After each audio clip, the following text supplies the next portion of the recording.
Hey guys. This is what if Naruto died and the Kyuubi took over his body. Desperate and rushed, Minato Namikaze is forced to rely on the death god's seal, a seal he doesn't fully understand, and his son pays the price with his life. So who is the blonde-haired kid running around Konoha? Hit like and subscribe if you like this one, and also please check the author in the description. Let's start. We are pain, that's all. We are God.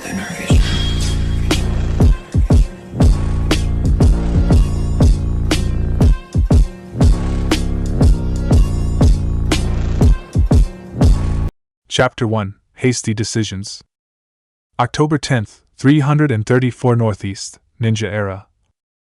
6:30 p.m. Kanahigaku no Sato, the village hidden in the leaves, Konoha General Hospital. Minato Namikaze, the fourth Hokage and soon-to-be new father, paced back and forth in the hallway, his body tense and full of nervous energy. His famous overcoat with stylized flames licking the bottom edge and the words Fourth Hokage written in large, bold letters on the back swirled around his feet as he moved. Every few seconds he threw a worried glance at the hospital doors that led to the room where his wife was currently in labor. He desperately wanted to do something, but knew that he would just get in the way. Tsunade-sama was overseeing the birth, after all. If something happened that she couldn't handle, there was little he would be able to do. It didn't stop him from imagining such scenarios, however, each more horrible and unlikely, he told himself firmly than the last. Hokage-sensei, there's no need to worry so much. Kushina-sama is strong, I'm sure she'll be fine. Tsunade-sama won't let anything happen to her, after all. Kakashi said lazily, never taking his eyes off his ever-present orange book. His silver hair stuck straight up in the air, defying gravity as it always did. His mask-covered face seemed to be smiling as he giggled to himself. Minato threw Kakashi an irritated glance, but he stopped pacing for the moment. Why do you insist on calling me that? It sounds ridiculous, he snapped. Kakashi looked up from his book for a moment, and even through the mask Minato thought he could see a grin on his face. You are the Hokage and my teacher, after all. It's only proper.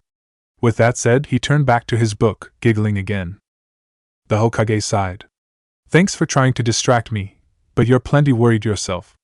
You've been reading that same page for the last 30 minutes. Kakashi stiffened in surprise, then shook his head. It's a good page, he insisted. Minato let out a snort of laughter, then paused. Which page? The masked ninja was definitely grinning this time as he opened his mouth to answer. Before he could, however, an unearthly roar reverberated throughout the hospital hallway, rattling windows and stopping the two shinobi cold.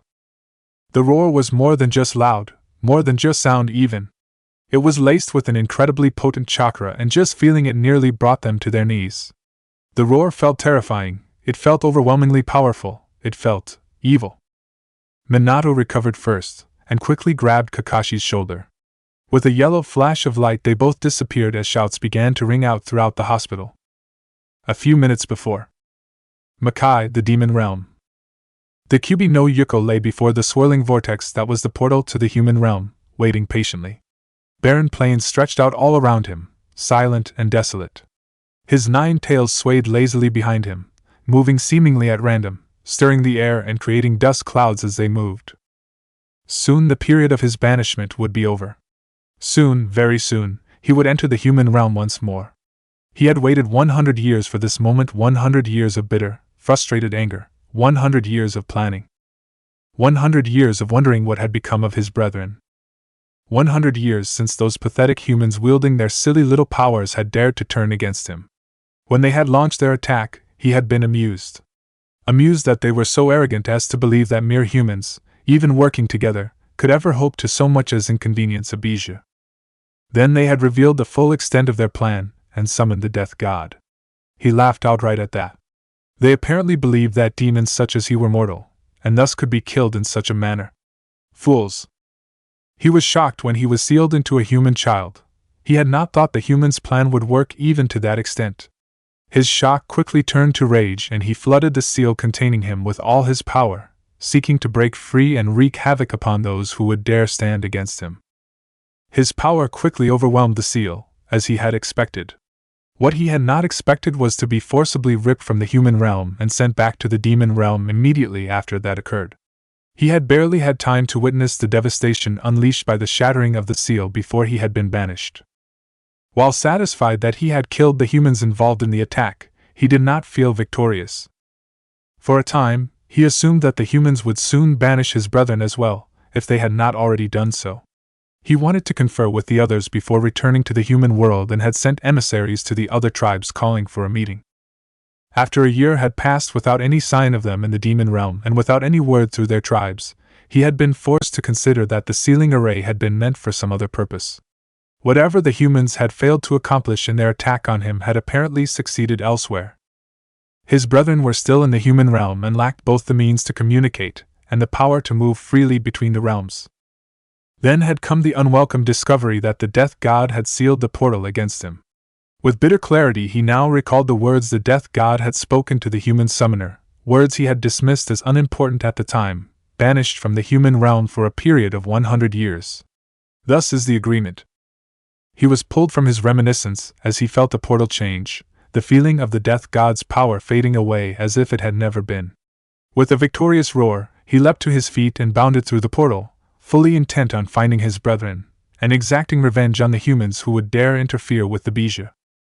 6:35 p.m. Konoha's western wall.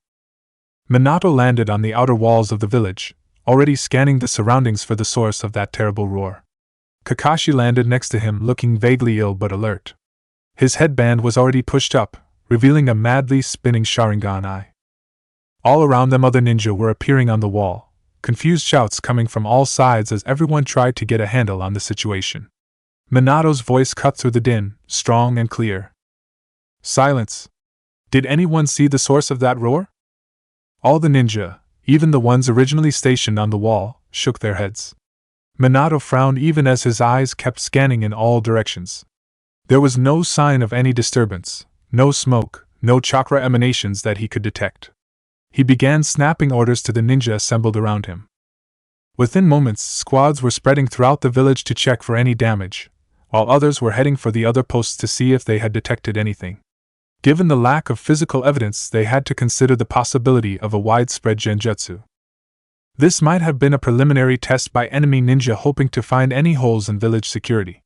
It could also be relatively harmless harassment, but none of them believed they were that lucky. Sarutobi appeared a few moments later clad in his battle armor and looking every inch the veteran shinobi. Minato felt a little pride when Sarutobi nodded approvingly at him. His predecessor was clearly pleased to see that Minato had responded so quickly and effectively. Minato, what he began to ask, but his voice cut off abruptly as his face paled and his eyes widened in horror. Minato turned quickly to follow his gaze and felt his own face go pale. Miles away yet still clearly visible stood a large form, glowing orange as the sun slowly set behind it. He sent chakra to his eyes, sharpening his sight as best he could. With his enhanced vision he could just make out the form of something akin to a fox, towering hundreds of feet above the trees.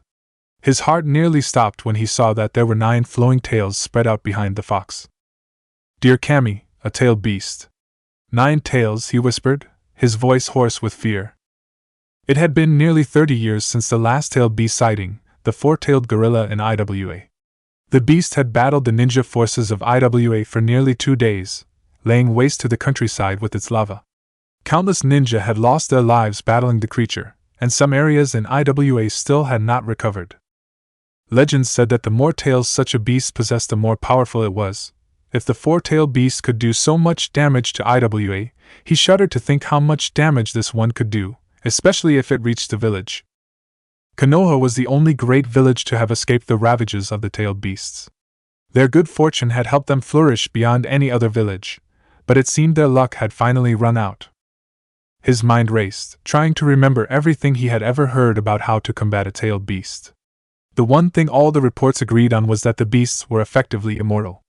No one had ever managed to kill one, or even seriously wound one, in all the battles that had taken place. Whether it was possible at all was a source of long-standing debate. Still, everyone agreed, however reluctantly, that such a feat was beyond the power of any ninja, no matter how powerful or numerous. The only successful strategy was Fuinjutsu, specifically containment seals tied to a living host. There were rumors that Suna had managed to contain the one-tailed beast into an object for a time, but the container had failed within a week and unleashed the beast to once again ravage Wind Country. No other tailed beast had ever been sealed into an inanimate object that he knew of. The reports he had heard also suggested that the younger the host, the better. Several adult ninja and even a few teenagers had been selected as hosts, only to have their bodies swiftly begin to break down under the strain. They had died and the beasts were released or resealed within a year at most. Further complicating matters, the containment seal used had to be of sufficient power relative to the tailed beast it would contain. The seal holding back the one-tailed beast had proven wholly insufficient when the village hidden in the grass had attempted to use it on the three-tailed beast. That failed attempt and the disastrous aftermath had weakened the grass village to such an extent that it was still trying to recover over 50 years later.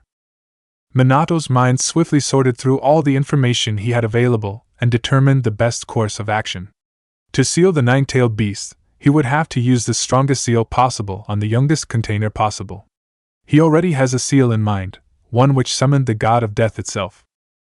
He had been researching it out of curiosity, wondering what would lead someone to design such a seal that cost the life of its user.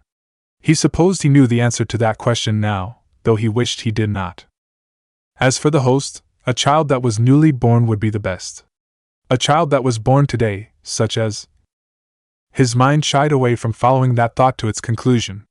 He snapped out of its musings when he heard Sarutobi call for him again. "Minato," Sarutobi said sharply. "You need to begin the evacuation." Minato shook himself and nodded. He drew in a slow breath, then spoke. "I need volunteers to slow the beast's advance. The remaining ninja and anyone of genin rank will begin evacuating the civilians as quickly as possible. Sarutobi, I need you to organize the resistance."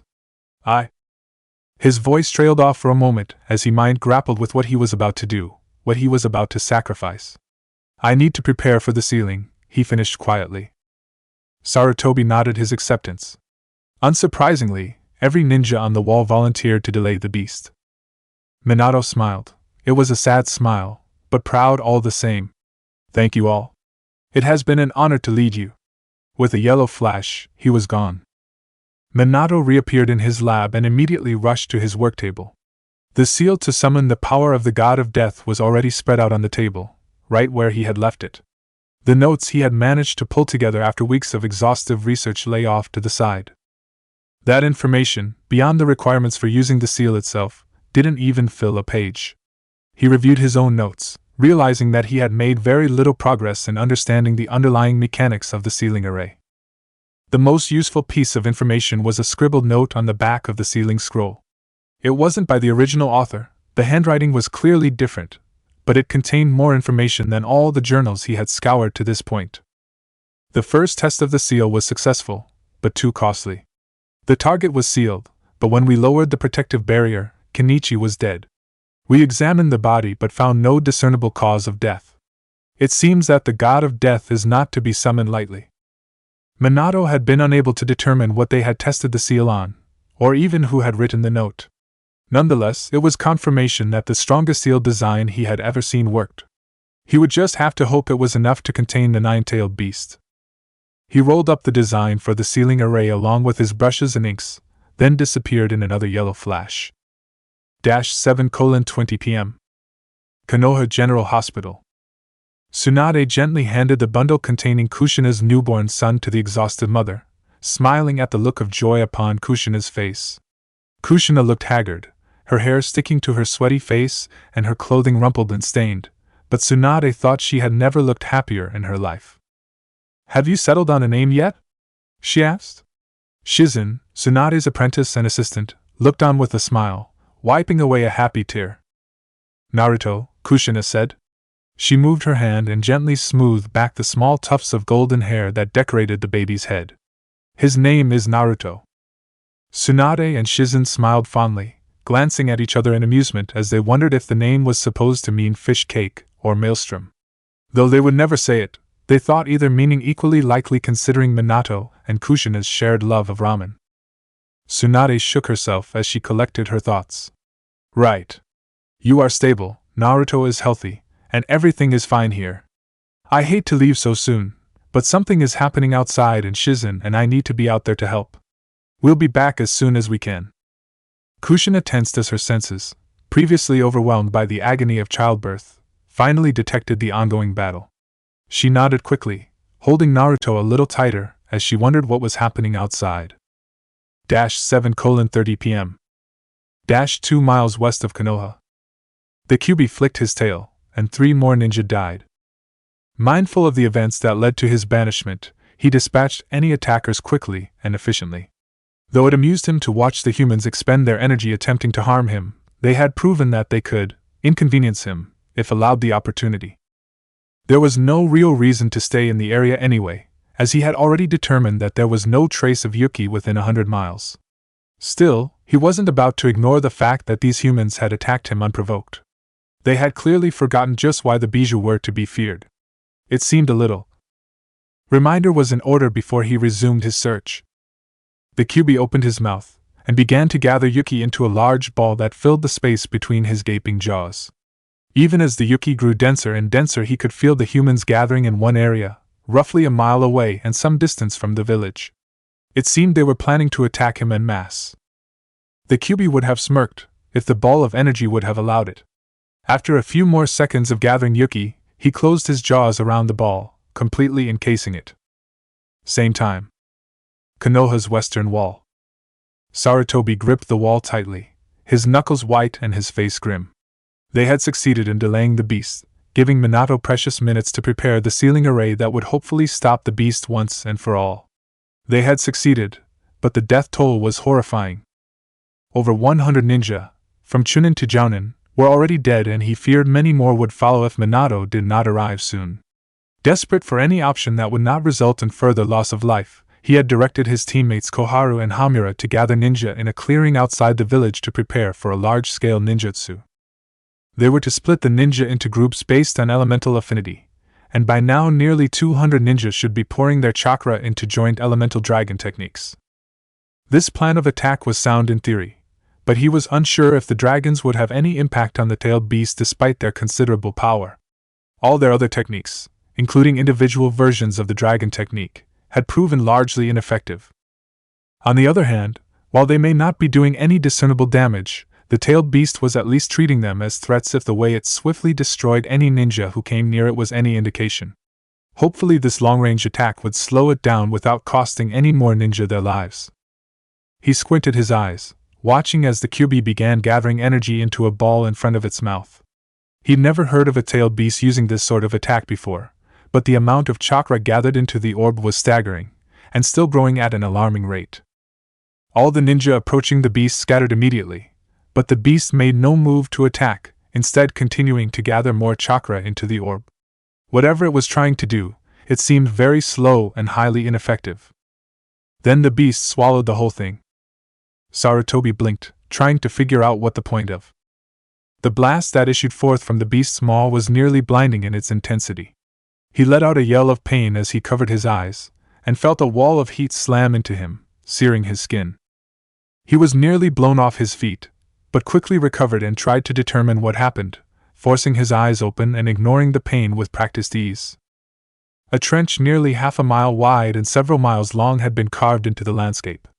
What had once been a lush, verdant forest was now a smoking ruin, every trace of life obliterated by the nine-tailed beast's blast. At the edges of the trench, trees had been torn from the ground and flung back, and fires were raging for hundreds of feet on either side. Sarutobi gaped. If that blast had been pointed at Konoha, half the city would have been destroyed. As it was, a huge swath of the forest surrounding the village had just been obliterated in a single attack. He could only thank Kami that the beast had such terrible aim. Judging by the trench the attack had left behind, it hadn't even come close to. He gasped, and his face took on a look of horror as he mentally traced the path of the blast. It ran straight through the clearing where the ninja had gathered to fuel the elemental dragon techniques. Now there was no sign of the clearing, and no sign of any shinobi that had been in it. Sarutobi prayed Minato completed his preparations quickly. He didn't think they would be able to hold out much longer. 7:45 p.m. Konoha General Hospital. Minato barely managed to choke out the words "I'm sorry" before he disappeared from the hospital room. 7:50 p.m. Konoha's western wall.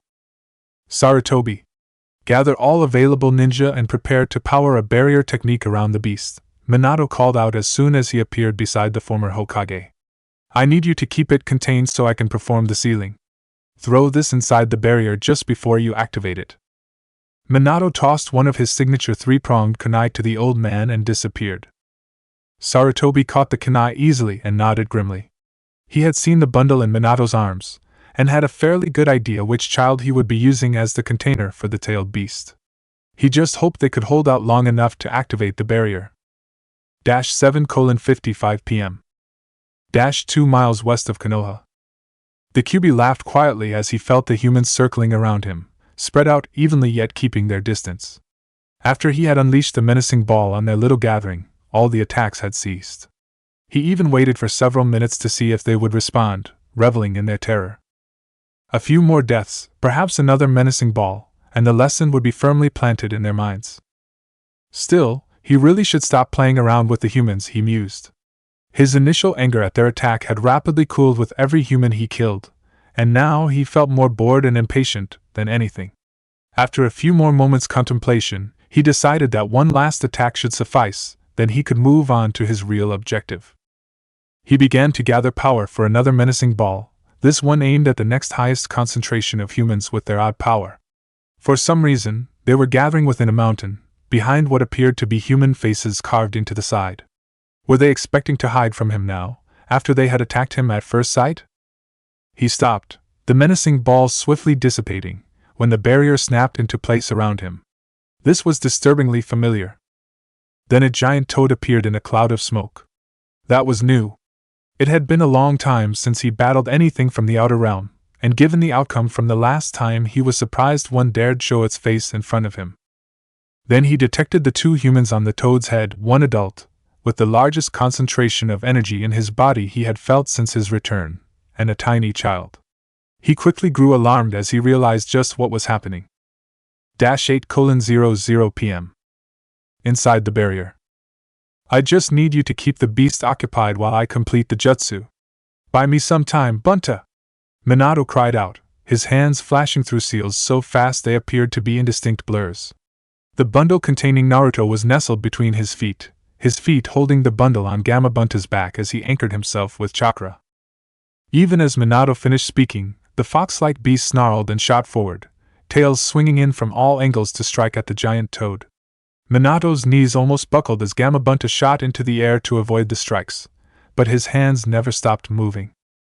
That's easy for you to say, brat, Gamma Bunta called out, leaping into the air to dodge yet another strike. He pulled out his tanto to block, and the blade rattled in his hands as the beast's tail slammed into it repeatedly. This thing is strong and fast. Shit, its tail. The rest of his words were cut off in a scream of pain as the beast's claws raked across his face. One of its tails had wrapped around each of Gamma Bunta's arms, and another was currently wrenching the giant tanto out of his hands. Its claws were raised for another strike when it suddenly froze. A chill seemed to permeate the air, and even Gamma Bunta shivered as he felt something ancient and inexplicably other descend upon the battlefield. The beast's terrifying presence and seemingly limitless power paled in comparison to this feeling, and for a brief moment Minato wondered if he had only managed to make the situation worse. Minato watched silently as the presence seemed to coalesce in the space in front of him, hovering in the air between the tailed beast and Gamma Bunta. It appeared exactly as he had imagined, a skeletal figure clad in tattered black robes, a scythe gripped loosely in one bony hand. The boundary is sufficient, the vessel prepared. What shall be sealed? The death god asked, its voice echoing oddly within the barrier. Just hearing it sent tremors of pain throughout Minato's body. He worked his throat several times before he could force the words out. He had imagined many times what actually being in the presence of the god of death would be like. This coldness, this creeping emptiness that flowed from his extremities into the core of his body was far less than he had imagined, and yet somehow far, far worse. I want you to take the tailed beast's soul to your realm and seal its power into my son, he said quickly, hoping to finish his task before he lost his composure entirely. He knew the price he would pay for summoning the god of death, and he was as prepared as he could be. At this point he just wanted it to be over. He spared a moment to wonder what the death god meant by the boundary being sufficient. There had been no specific mention of a boundary in the notes he had read, though he did recall that the test was performed inside a barrier. He had assumed it to be a standard precaution, but perhaps it was something more? The death god paused, then shifted its head slightly and looked at Minato. The Hokage's entire body convulsed, and he barely managed to avoid landing on Naruto as he fell to his knees, gasping. Demonkind do not fall within death's domain, the death god intoned. Minato paled. What? But... The death god spoke again, ignoring Minato. The Kyuubi no Yuko shall be sealed within the designated vessel for as long as the vessel is capable of enduring. Upon the failure of the vessel, the Kyuubi no Yuko shall be banished once again from the human realm for a period of 100 years. Thus is the agreement. Minato tried to protest, to ask why, but he found himself unable to speak. Then the death god moved. He vaguely heard Naruto begin to cry behind him, but his limbs seemed so heavy. His entire body was cold, now, and was swiftly growing numb. He thought Gamabunta was shouting something, but it seemed distant and terribly unimportant. The beast reacted with incredible speed as the death god stretched forth its hand, but even as it leapt into the air to gain distance, its body began to distort. The red energy that comprised its very being was inexorably pulled through the air, twisting and turning until it formed a vortex of power centered over the newborn child. A funnel stretched downward and connected to the seal written upon Naruto's stomach, and the entire vortex was slowly pulled into the seal. Naruto was screaming in pain, the sound ripping at Minato's ears and seeming to fill his entire world even as his vision grew dim. The entire process took less than a minute, but to Minato it felt like an eternity. The sealing is complete. All within death's domain and the boundaries shall be taken in payment. Thus is the agreement, the death god intoned. There was a moment of stillness, then the otherworldly presence vanished from the battlefield. His attention was suddenly diverted to the ground, where the previously green grass, what remained of it after the damage Gamabunta and the beast had done to the landscape, was swiftly turning brown. The leaves were dropping from the trees in torrents, the exposed wood turning gray and crumbling. Even as Minato's vision faded entirely, his mind churned, trying to process what the death god had said. Something was wrong with that statement. Something was. As the life faded from his eyes and his body stilled, he never noticed that Naruto had stopped crying. Chapter 2, Making Adjustments. October 10th, 334 Northeast, Ninja Era. 8:00 p.m. 2 miles west of Konoha, site of the Kyuubi ceiling, inside the barrier. Kushu, more commonly known as the nine-tailed demon fox or even just the Nine Tails, was not annoyed. Nor was he upset. He was far beyond such pale words. He was furious. He had been sealed again. Sealed. Again. He wanted nothing more than to flood all his power through the seal and into his vessel to destroy it. He wanted to stomp out every last human life so that none would again dare inflict this indignity upon him. He wanted to scorch the land such that nothing would ever grow and every being in the human realm would realize the price for meddling with the Kyuubi no Yuko. He wanted to. Felt his yuki churning as his emotions ran wild, and knew that he was a mere moment away from giving in to his desires and releasing his full power. Even as his fury burned hotter, he forced his yuki to calm. He remembered all too well what happened the last time he gave in to his baser instincts, though only now that he was sealed again did he fully understand the circumstances. That pathetic human had attempted to steal his power using the assistance of the god of death, and this was the result. Kusha played the death god's words back through his mind. The Kyuubi no Yuko shall be sealed within the designated vessel for as long as the vessel is capable of enduring. Upon the failure of the vessel, the Kyuubi no Yuko shall be banished once again from the human realm for a period of 100 years. Thus is the agreement. The designated vessel was clearly the human child, just as it had been 100 years ago. The question was, what constituted failure of the vessel? He was fairly certain he had completely obliterated the vessel the last time, along with the surrounding countryside, so his previous experience wouldn't be useful for the sake of comparison. He had only spent a brief time within the seal of the death god before, so he had not really paid attention to its appearance. This time, he paused to take in his surroundings. He was standing in the middle of an empty white room, large enough to comfortably contain his battle form. The room had 4 walls, each with a metal door set in the middle. The doors were large, but the tops only reached halfway up his legs. He looked up, but could make out nothing, no ceiling, no sky, just endless white. He moved to one of the doors, noting that it was currently closed. Upon closer inspection, he could see that the door appeared to be fashioned of steel, as he would expect of human fortifications. Such objects were of incredible strength by human standards, after all. He checked for any sort of locking mechanism or handle, but found nothing. Experimentally, he lashed out with his claws and struck the door. He expected some sort of reaction, an energy barrier of some sort, or perhaps a physical sensation of resistance. He most certainly did not expect his claw to tear through the door as if it were made of mere wood. Surprised, Kushu paused to observe his surroundings. Other than the gaping hole in the door, there was no change. Grinning, he began to condense his Yuki in order to reduce the size of his current form so he could fit through the door. He received another surprise, this one rather unpleasant, when the door began to shrink along with him. When he had reduced himself to only a few feet tall, the door stood barely 6 inches high. The rest of the room had become smaller as well, so much so that he could easily stretch out his tails and touch the opposite wall. Changing his approach, Kushu instead extended one of his tails through the open door and let his form dissolve into a mass of churning Yuki. As the Yuki passed through the opening, however, it began to grow even smaller. Even worse, the smaller the opening was, the harder it was for more Yuki to leave the room. When he flexed his Yuki to make the opening larger, the entire room shook and small cracks began appearing in the walls. He stopped flexing immediately, and watched as the cracks slowly began to seal themselves. He also noted that the opening had grown ever so slightly larger. Storing that away for future reference, he turned his attention to the Yuki that was outside the room. As a being comprised entirely of Yuki, the stream of energy outside the room was as much himself as the mass of Yuki inside the room was. What he found outside the room was troubling, to say the least. He could sense with surprising clarity the state of the child he was sealed into. He could discern the various organs, the pathways through which blood flowed, and even the outlines of what appeared to be paths for chakra, as the humans called their power. He had never been concerned with the particulars of human physiology, or any other living creature for that matter, but he knew enough in general to understand that the various organs were supposed to be doing something.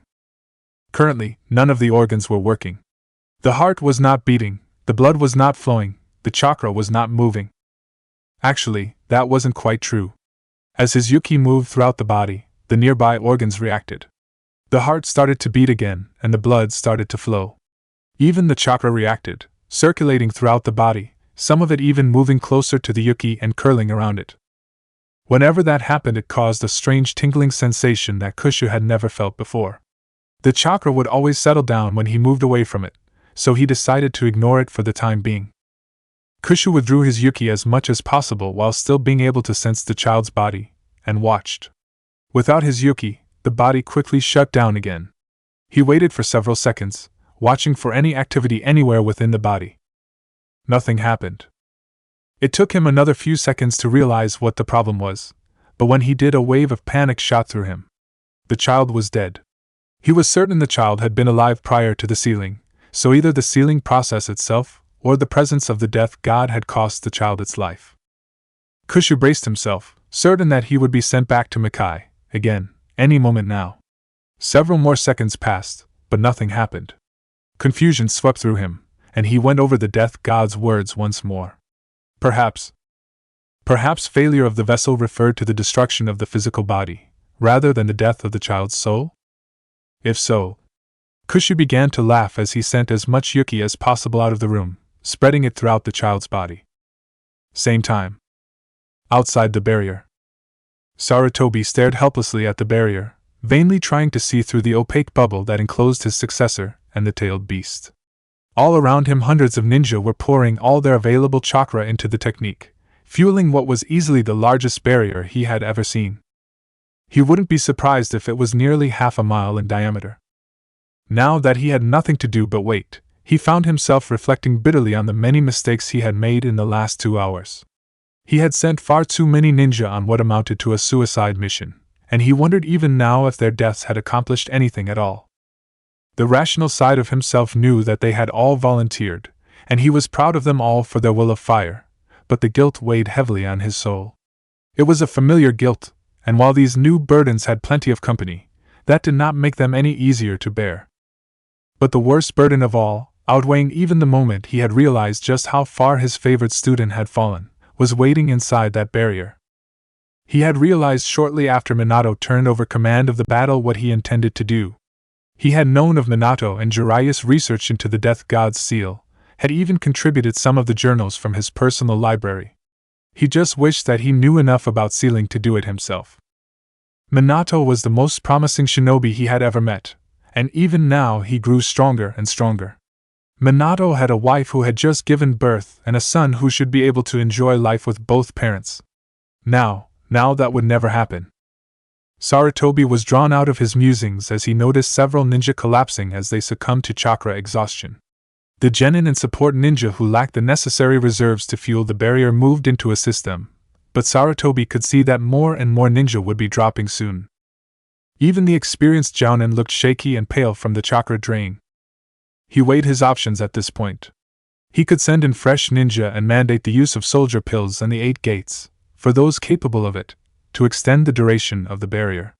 Such a course could cause irreparable damage to the ninja involved and would likely still only gain them another minute or two. On the other hand, he could drop the barrier now, while most of his forces still had some power left and could assist in the battle. Given the fourth plan, it was likely that matters within the barrier were already settled, one way or another. Nodding sharply, he made his decision. Attention all ninja! On my signal you are to drop the barrier and prepare to engage the tailed beast.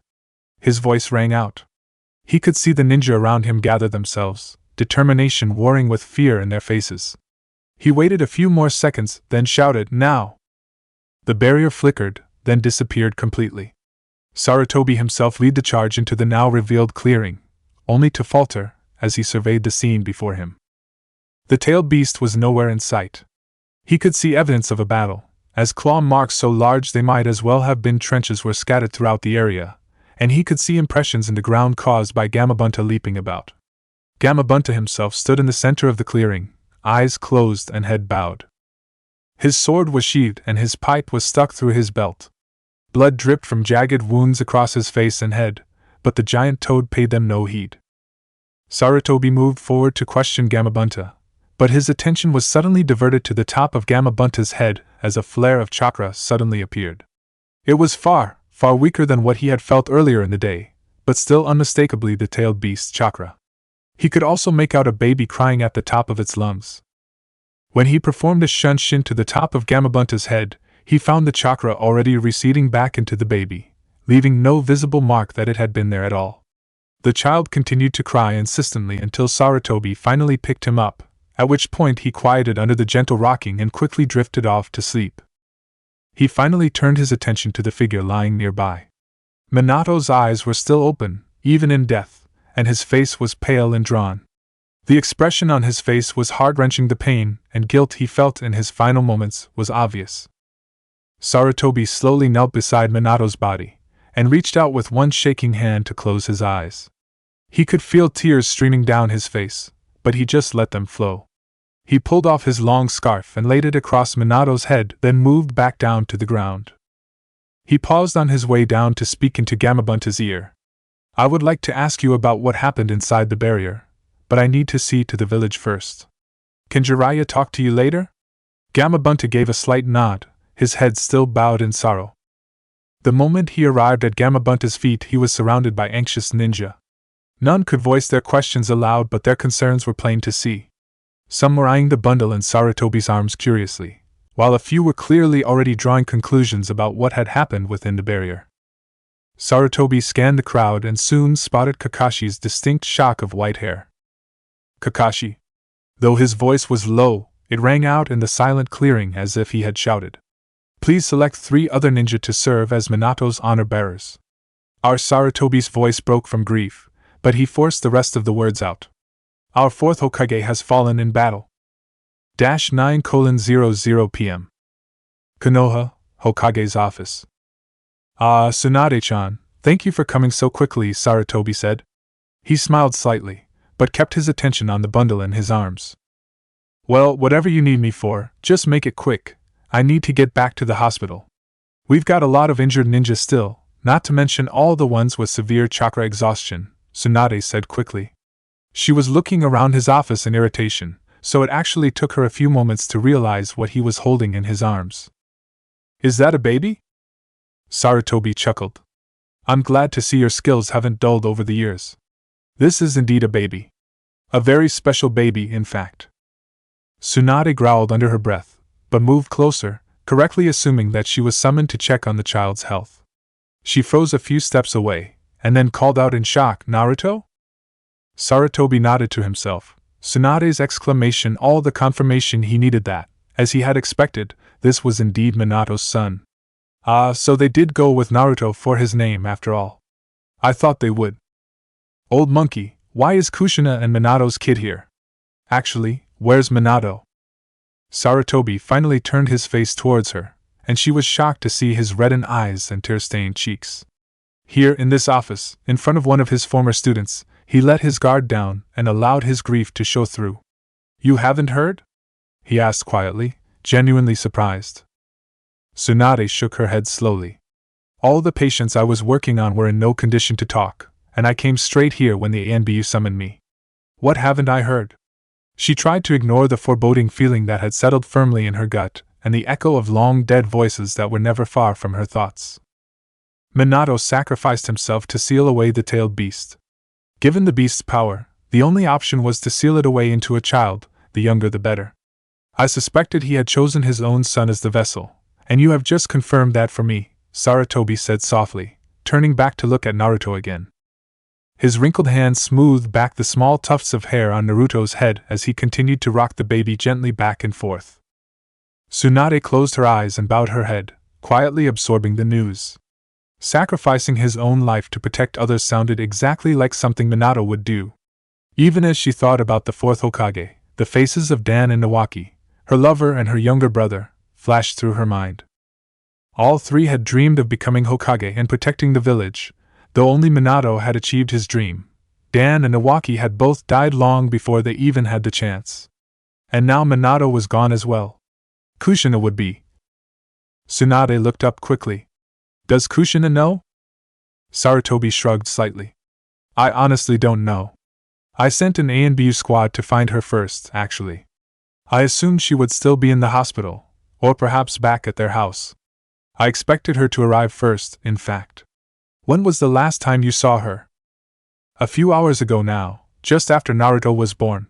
The attack had started in Shizen and I rushed out to see to the wounded. Sarutobi frowned, wondering where Kushina could possibly be. He wouldn't put it past the incredibly stubborn woman to have charged out into the battlefield despite her weakened state, but he had seen no sign of her there, nor had he seen her rather unique style of jutsu. Well, I expect she will arrive before long in any case, he said, recalling the reason he had asked Tsunade to come in the first place. In the meantime, I would like you to look over young Naruto here. Konoha has no experience with sealing-tailed beasts, so unfortunately we have no idea what to expect as far as his health and development is concerned. I also witnessed the beast's chakra flaring up shortly after the sealing took place, though it hasn't happened since. Tsunade nodded slowly, then stood and made her way over to Sarutobi. She motioned him to place Naruto on the desk, then activated her medical jutsu. The moment she started her skin, she drew back with a low hiss. Sarutobi immediately went tense beside her, but waited for her to speak. Sensei, how is this seal supposed to work? I honestly don't know. Seals were never my area of expertise, that was Jiraiya and Minato's area. I know they've both been researching the seal for months now, so until I hear otherwise I would assume that it is functioning as intended. Why? There are trace amounts of the beast's chakra circulating throughout his entire body. Sarutobi's eyes widened. What? He yelled. Naruto began to fuss as he lay on the desk, and he forced himself to keep his voice quiet. What do you mean circulating? Well, everywhere blood and chakra flow there are also trace amounts of the beast's chakra. She reactivated her jutsu and began scanning again. She continued talking as she did so. It's spread evenly throughout the body, not pooling in any one area that I can detect. It also seems to originate from behind his navel. I assume the seal was placed on his stomach? Over the view gate? She didn't bother to wait for his nod. I can't detect that it's causing any damage or deterioration, though I can't say what the effects will be in the long term.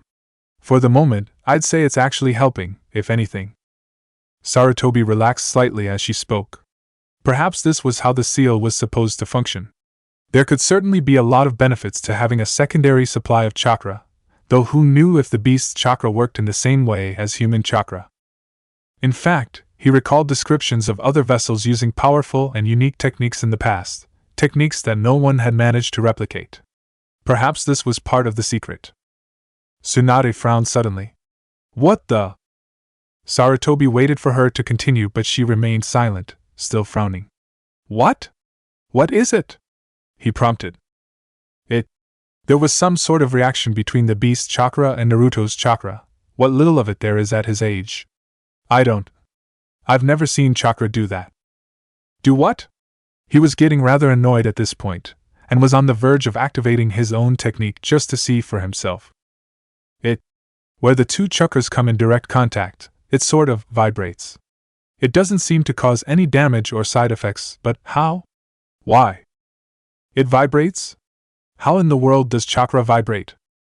Tsunade scowled and deactivated her jutsu. That's the best way I can describe it, alright? When two different chakras interact, they either blend together or repel one another. It's a basic tenet that all medics have to be aware of. I've healed thousands of ninja, and my chakra will either blend with or repel the patient's chakra. Always. She was starting to get worked up now, her face flushing and her voice rising. Medics train for years to learn how to handle the problems that interaction can cause. It's the foundation of modern medical ninjutsu. I have personally done years of research to explain and predict those reactions. I have never in my life seen chakra do that. Naruto started fussing again, louder this time, and Tsunade snapped her mouth shut and turned away, stomping off to fume in the corner while still muttering under her breath. Sarutobi shook his head, torn between amusement at seeing Tsunade so passionate about yet another medical mystery, and worry about what this could mean for Naruto. It was probable that this vibration was due to the beast's chakra rather than something unique to Naruto, but that didn't explain what was happening or why. So, other than the oddity with the beast's chakra, he is in perfect health? Sarutobi asked a few minutes later, seeing that Tsunade had calmed down and had moved past her ranting phase and on to her research planning phase. She nodded distractedly. Yeah, he's fine, every bit as good as when he was first born. Glad to hear it. Once Jiraiya gets here, I'll have him check the seal and confirm how it's supposed to work, then Kushina can take him home, or wherever she would like to go. He mentally added a tally of at least 2, or, on further reflection, 4 squads of A and BU to her entourage. He wasn't about to risk losing Minato's wife and child to some enemy ninja who sensed an opportunity in the wake of the tailed beast's attack. He paused, then turned to face Tsunade. She could probably use some company in the days ahead, you know, he hinted not so subtly. Tsunade threw him an irritated glance. If you think I'm about to leave her alone while she's grieving over Minato and adjusting to being a mother, you're even more senile than I thought, old monkey. Sarutobi smiled. Indeed, silly of me to think otherwise. Same time. Gaikai, the Outer Realm, Myobokuzen, Exquisite Tree Mountain. Jiraiya landed nimbly on his feet as the reverse summoning spell ended, having completed its work in bringing him to the home of the Toad Summons. He took a moment to admire the gorgeous scenery around him. Lush forests and thundering waterfalls greeted his eyes wherever he looked. Even the buildings the toads had created had a way of blending into the forests around them. Konoha would always be his first home, but there were times when he was tempted to give up his work as a ninja and live in Myobokuzen. He had fought the temptation thus far, but every year it became just a little bit harder to resist the peaceful allure of this place and continue his work as a ninja. He knew one day, hopefully many years in the future, the toads would summon him to Myobokuzen and he would no longer be able to find it within himself to leave. He shook his head. That day may be coming, but it was not today.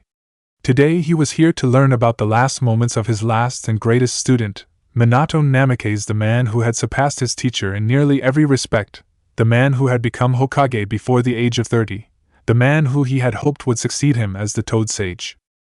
He greeted the other toads as he made his way to Gamabunta's dwelling.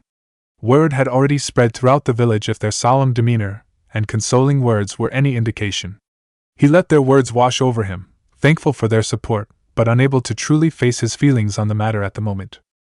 When he finally entered Gamabunta's home, He found the Toad Chief sitting quietly while his wife applied bandages to his face.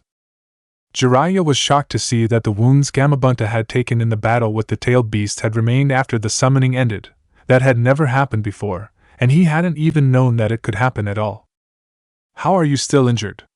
Jiraiya blurted out. Gamabunta's eyes shifted to stare at Jiraiya. The tailed beast's power is not to be underestimated," he said firmly. Gamabunta then paused uncertainly, struggling to find the words to explain the situation. "Their power is not like the power of humans. Because the wounds they give us carry over, alright?" Gamabunta finally shouted out, frustrated. Gamabunta's wife Gamatsuchi smacked him on the back of his head, scolding him for moving while she was fixing him. Jiraiya was rather surprised at Gamabunta's reaction to the question, and a little concerned as well.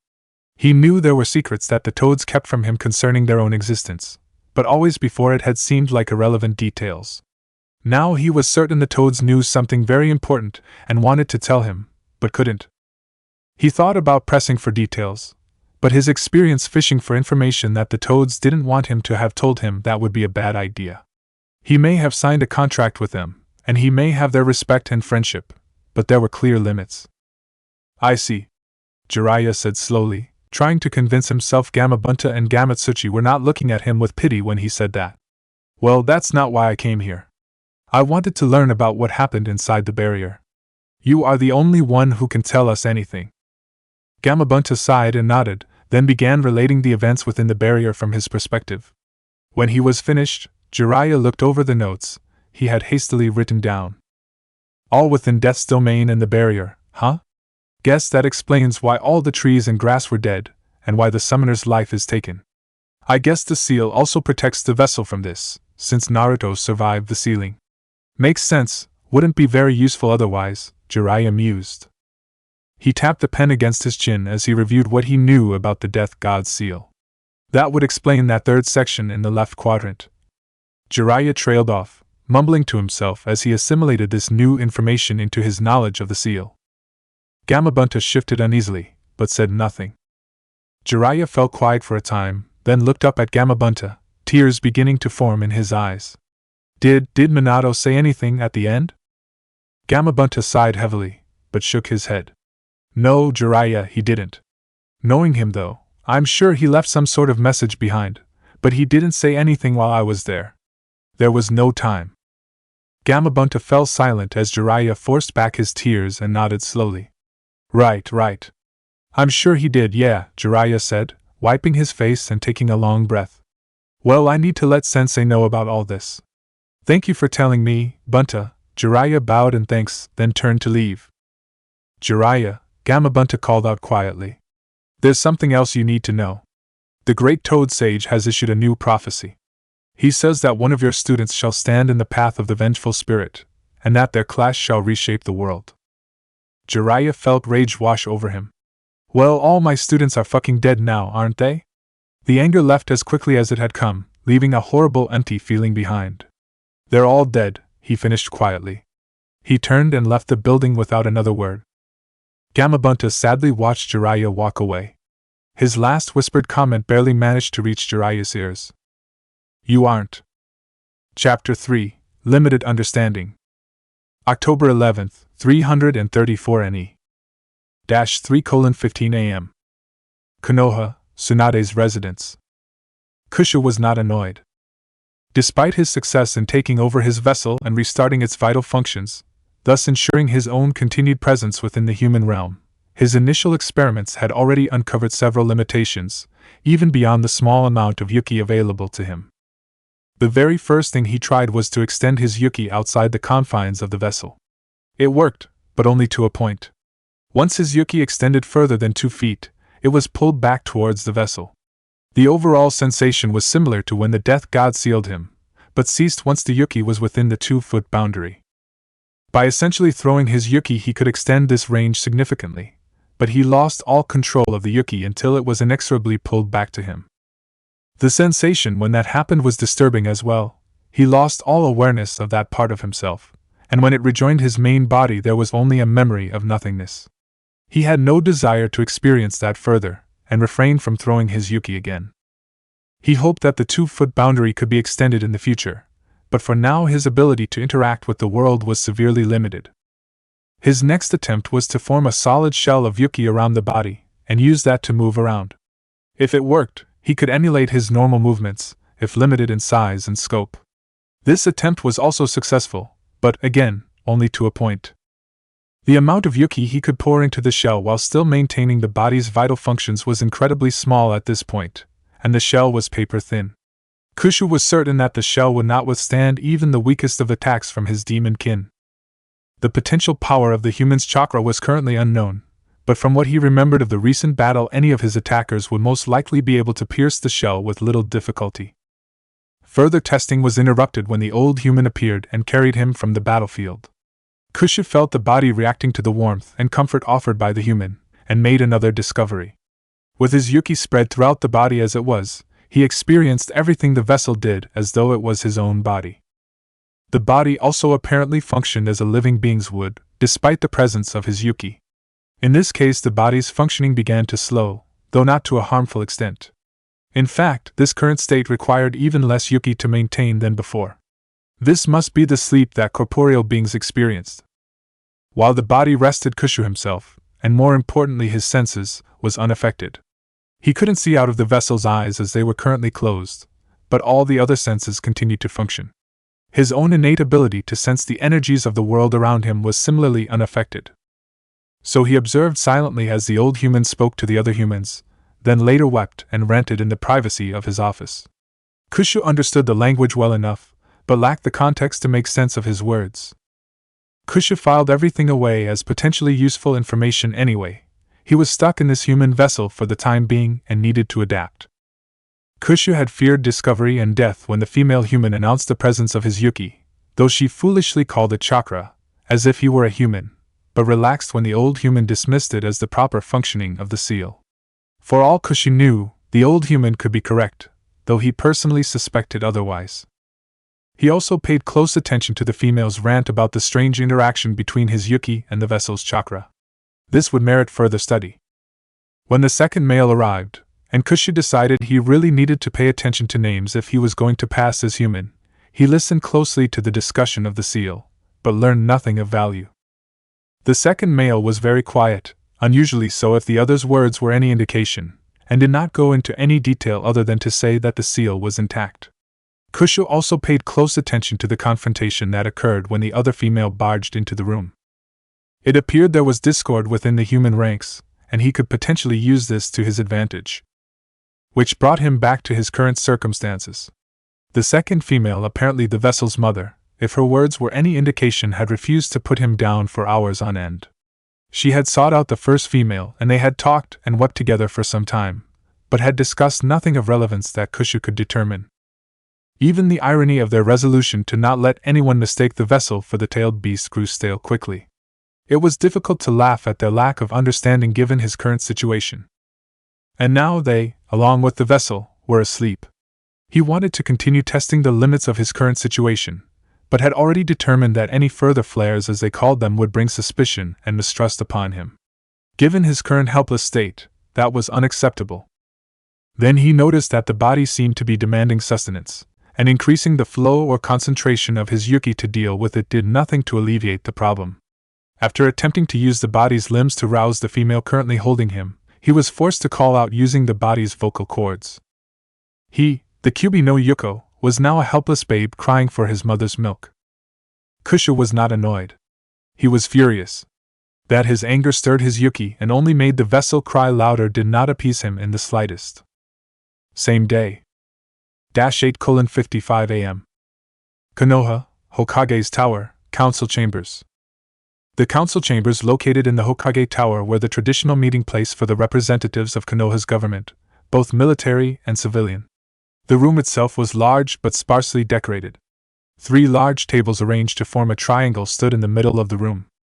One table was reserved for the 10 elected civilian representatives, the second table was reserved for the representatives of the 10 most prominent or powerful ninja clans, and the last table was reserved for the Hokage, the ANBU commander, the Jounin commander, and any guests or representatives they chose to invite to the meeting. A few smaller tables were arranged along the walls, meant to hold food or refreshments for when the meetings ran long. The representatives were currently separated, with the ninja talking quietly to each other on one side of the room and the civilians mingling on the other. The civilian representatives on the council had spent most of the night with their families as they marveled at the fact that they had been spared destruction. A few of their number had ninja relatives, sometimes brothers or sisters, sometimes children, but for the most part their immediate families had come through unscathed. They considered their good fortune both a miracle and a testament to the power of their village. Their ninja counterparts had not fared nearly so well. The ninja appeared calm and stoic, but small gestures of comfort and commiseration could be seen as they heard of the losses each had sustained. Of the 10 shinobi clans which had a seat on the council, only 8 were currently present: the Aburame, Akimichi, Hyuga, Inuzuka, Nara, Senju, Uchiha, and Yamanaka clans. The Kayamizu and Murakami clan seats were empty, and would remain so. Those 2 clans had been on the decline in recent years and had been reduced to 7 and 5 members respectively. There had already been quiet talk of revoking their seats on the council and opening them up for other clans or representatives to occupy, but that was all moot now. All of the clan members had been active ninja, and all of them had perished in the battle against the tailed beast. While the other clans had survived, they had not done so unscathed. Shigeo Aburame had lost both of his parents and his wife, not to mention several other clan members. The Akimichi were traditionally close combatants, and lost 2 members before it was determined their jutsu would be completely ineffective. The Hyuga, Inuzuka, Nara, and Uchiha had lost several members each, including some Inuzuka's husband, Kenichi. The Yamanaka were keeping it quiet for the moment, but several members had attempted to utilize their mind-based jutsu against the Kyuubi and had yet to awake. There was some hope they could still recover, but it diminished with each passing hour. The Senju clan, consisting solely of Tsunade Senju, was technically the only clan to come through the conflict without losses. At precisely 9 o'clock, the council doors opened and Hiruzen Sarutobi strode into the chamber, accompanied by the ANBU commander in the traditional dragon mask and the current Jounin commander, Kensuke Sawada. The room fell silent as their attention focused on the 3rd Hokage. In the years since his retirement, Sarutobi had relaxed considerably and allowed a more laid-back, genial personality to shine through. He was still involved in shinobi affairs in an advisory capacity, but generally appeared to be enjoying his retirement to the fullest. It was not uncommon to see him strolling through the village, enjoying the weather or idling in the park, simply observing the people of the village with a smile on his face. That was not the man who walked into the council chambers. This man walked firmly and with a clear sense of purpose, his eyes sharp and his face grim. Despite his nearly 60 years of age, there was no sign of weakness in his posture or gait, and everyone in the room sat a little straighter as they remembered why he was known as the god of shinobi. They remained silent as Sarutobi stopped before the chair reserved for the Hokage. He turned and faced the rest of the council, but pointedly did not sit. Normally Sarutobi would be accompanied by his 2 former teammates and closest advisors, Koharu Udatane and Hamura Mitokado. Their absence likely meant that they had not survived the battle with the tailed beast. As everyone else took their seats, the Jounin commander cleared his throat and began the meeting. Ladies and gentlemen, you all know why we are here. Our village has suffered a catastrophic loss of life, and we must act swiftly and decisively to both protect the village and replenish our forces. Among our many losses was Namikaze Minato, our 4th Hokage, who gave his life performing a technique that ultimately ended the battle and prevented further loss of life. A moment of silence for our Hokage and our fallen comrades, please. Everyone in the chamber bowed their heads. After 10 seconds, Kensuke continued. Given this loss, our village is currently without a leader. As such, our first order of business is to appoint a new Hokage to lead us through this trying time. I hereby nominate Hiruzen Sarutobi, our previous 3rd Hokage. Tsunade immediately spoke up. Seconded, she said firmly. She was echoed a moment later by the ANBU commander. The rest of the council quickly nodded in agreement, though Fugaku Uchiha hid a frown as he did so. The Jounin commander eyed the room for a moment, then spoke again. Does anyone have reason to object to this nomination? He almost managed to keep the smirk out of his voice as he did so, but several people in the room snorted, all of them amused at the thought of someone objecting to the god of shinobi. Are there any other nominations? Kensuke asked. He eyed the room warily this time. Despite Sarutobi's obvious qualifications and proven ability, There were at least two other people in the room who could make a serious argument for their own candidacy for Hokage: Fugaku Uchiha and Tsunade Senju. He personally didn't believe Tsunade would ever want the job despite her lineage and prowess, but Fugaku was another matter entirely. He possessed sufficient skill and more than his share of ambition, though he kept it tightly controlled in most circumstances. Sure enough, Kensuke could see irritation shining through Fugaku's carefully blank facade. While the comparison of Minato Namikaze and any other ninja in Konoha, with the possible exception of Sarutobi, would always end in Minato's favor. The comparison of a Sarutobi well past his prime and years into retirement against a much younger and actively serving Fugaku Uchiha was not so clear-cut. In terms of experience and skill, Sarutobi would win hands down, but his age worked against him now. Fugaku was 29 years old and was on the cusp of becoming an S-rank shinobi, and if appointed Hokage could conceivably enjoy a term of service nearly as long as Sarutobi's own. Sarutobi was still fit, but in 10 years he would be an old man while Fugaku would be in the prime of his life. Kensuke stiffened slightly as Fugaku slowly stood and cleared his throat. It technically wasn't forbidden to nominate yourself for the position of Hokage, though in practice it had never been done. I think I speak for all of us when I say that I believe this village would be best served by appointing an experienced Hokage. I move that we vote immediately to appoint Sandaime-sama as our Hokage once more so that we can proceed to address the many pressing concerns facing our village. Fugaku spoke calmly and evenly, making eye contact with each person in the room in turn. He was looking directly at Sarutobi when he finished, and held his gaze for a long moment before he sat down again. Kensuke was impressed despite himself. That little speech had probably done more to help Fugaku follow Sarutobi as Hokage than any amount of posturing could have. Everyone in the room knew of Fugaku's ambition, and that he was willing to set it aside for the village spoke well of him, regardless of the motivations behind it. Nodding slightly at Fugaku in respect, Kensuke waited for someone to second the motion, and Tsunade once again lent her voice to the proceedings. The vote was unanimous. Sarutobi nodded sharply. I thank you all for your continued faith in me. The will of fire burns strong in all of you, and with your support we shall come through this stronger than ever, he said, then finally sat down. Our first order of business is to assess the current state of the village in the wake of the tailed beast's attack. Dragon has surveyed the damage to the village and conducted a head count of our ninja forces in preparation for this meeting. Dragon? The ANBU commander stepped forward and bowed. When the ninja spoke, the voice was distorted by the mask and unidentifiable as to age or even gender, but was still quite understandable. Yes, Lord Hokage. The damage to the village itself was minimal, limited to shattered glass and minor damage caused by the beast's roar and incidental damage accrued during the evacuation. No buildings or infrastructure were damaged. The ANBU commander paused to gather his thoughts for a few moments, then continued. The survey of ninja forces reveals that 107 ninja have been confirmed dead, with an additional 231 unaccounted for and presumed dead. Stunned silence filled the chamber. The civilian representatives had been isolated from the battle itself, and while they understood the danger, had no idea the battle had gone so badly. The ninjas on the council knew things had been bad, but even they were shocked that so many had died. The ANBU commander continued. Of the 338 ninja confirmed or presumed dead, 17 were ANBU, 82 Jounin, 161 special Jounin, and the remaining 78 Chunin.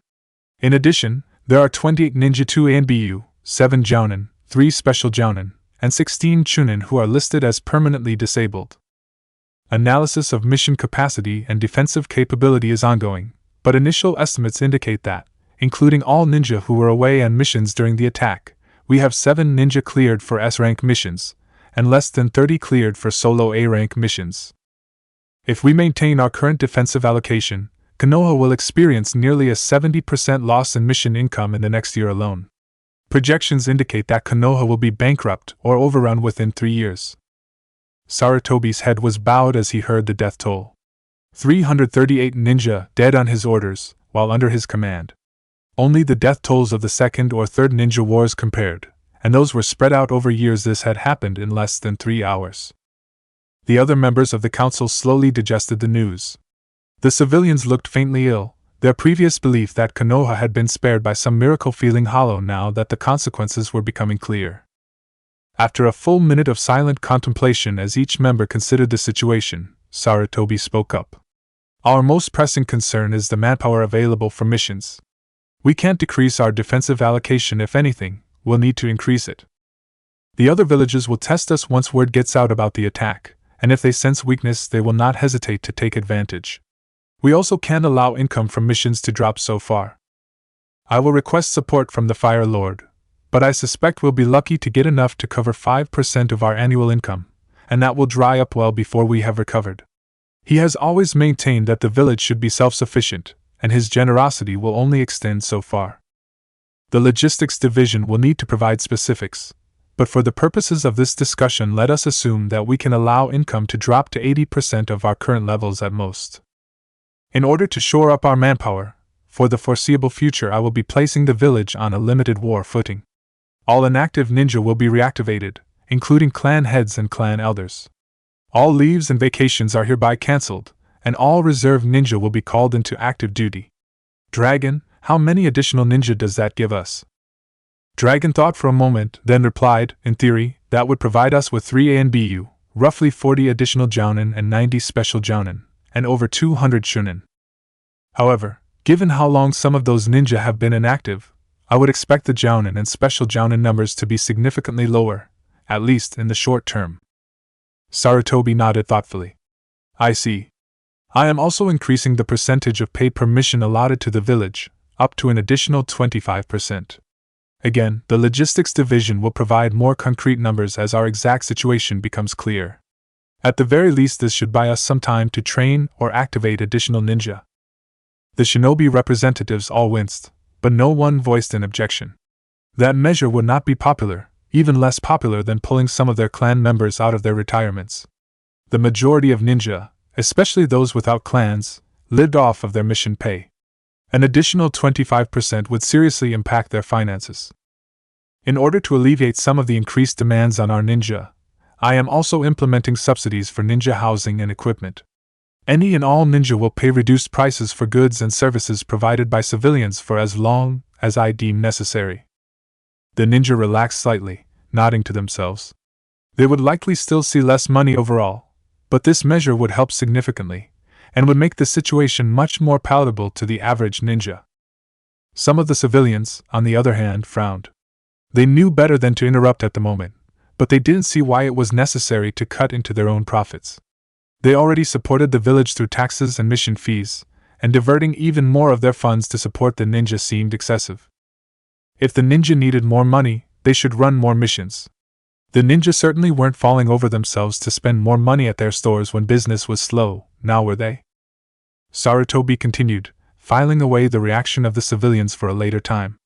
I want all of you to come up with additional ideas for either reducing spending or increasing income, preferably without levying additional taxes on the ninja population. Keep in mind that all ninja cleared for high-ranked missions will likely be unavailable for some time. We will reconvene tomorrow morning for further discussion. However, before we break, there is one other matter that needs to be addressed. It relates to how the fourth Hokage was able to defeat the tailed beast. The ninja on the council nodded knowingly, though a look of anger briefly crossed Tsunade's face. Several people noted it, though no one knew what it was about. The civilians, on the other hand, appeared to be confused.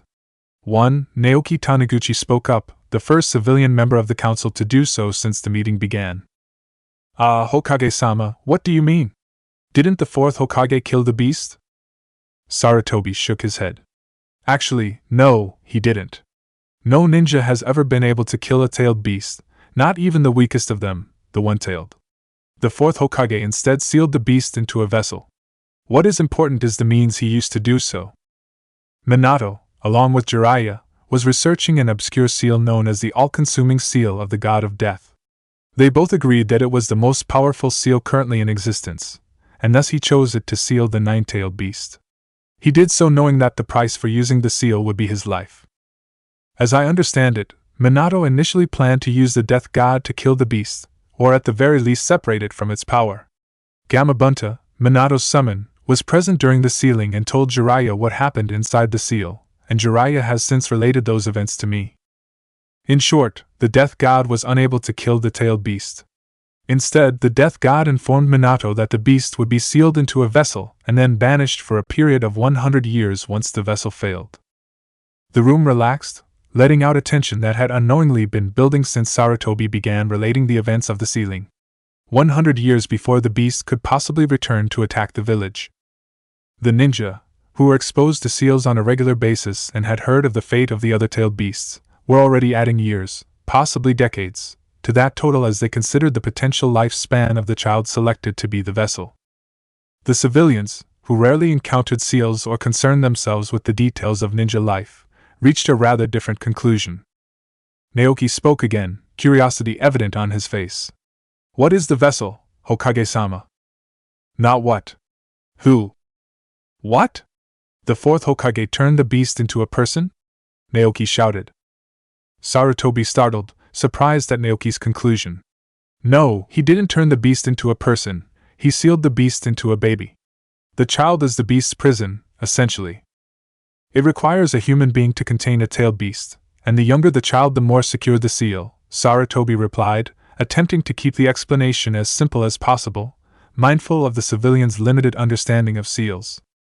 Naoki slowly calmed down, then shook his head. "I see, I suppose. That's rather unfortunate.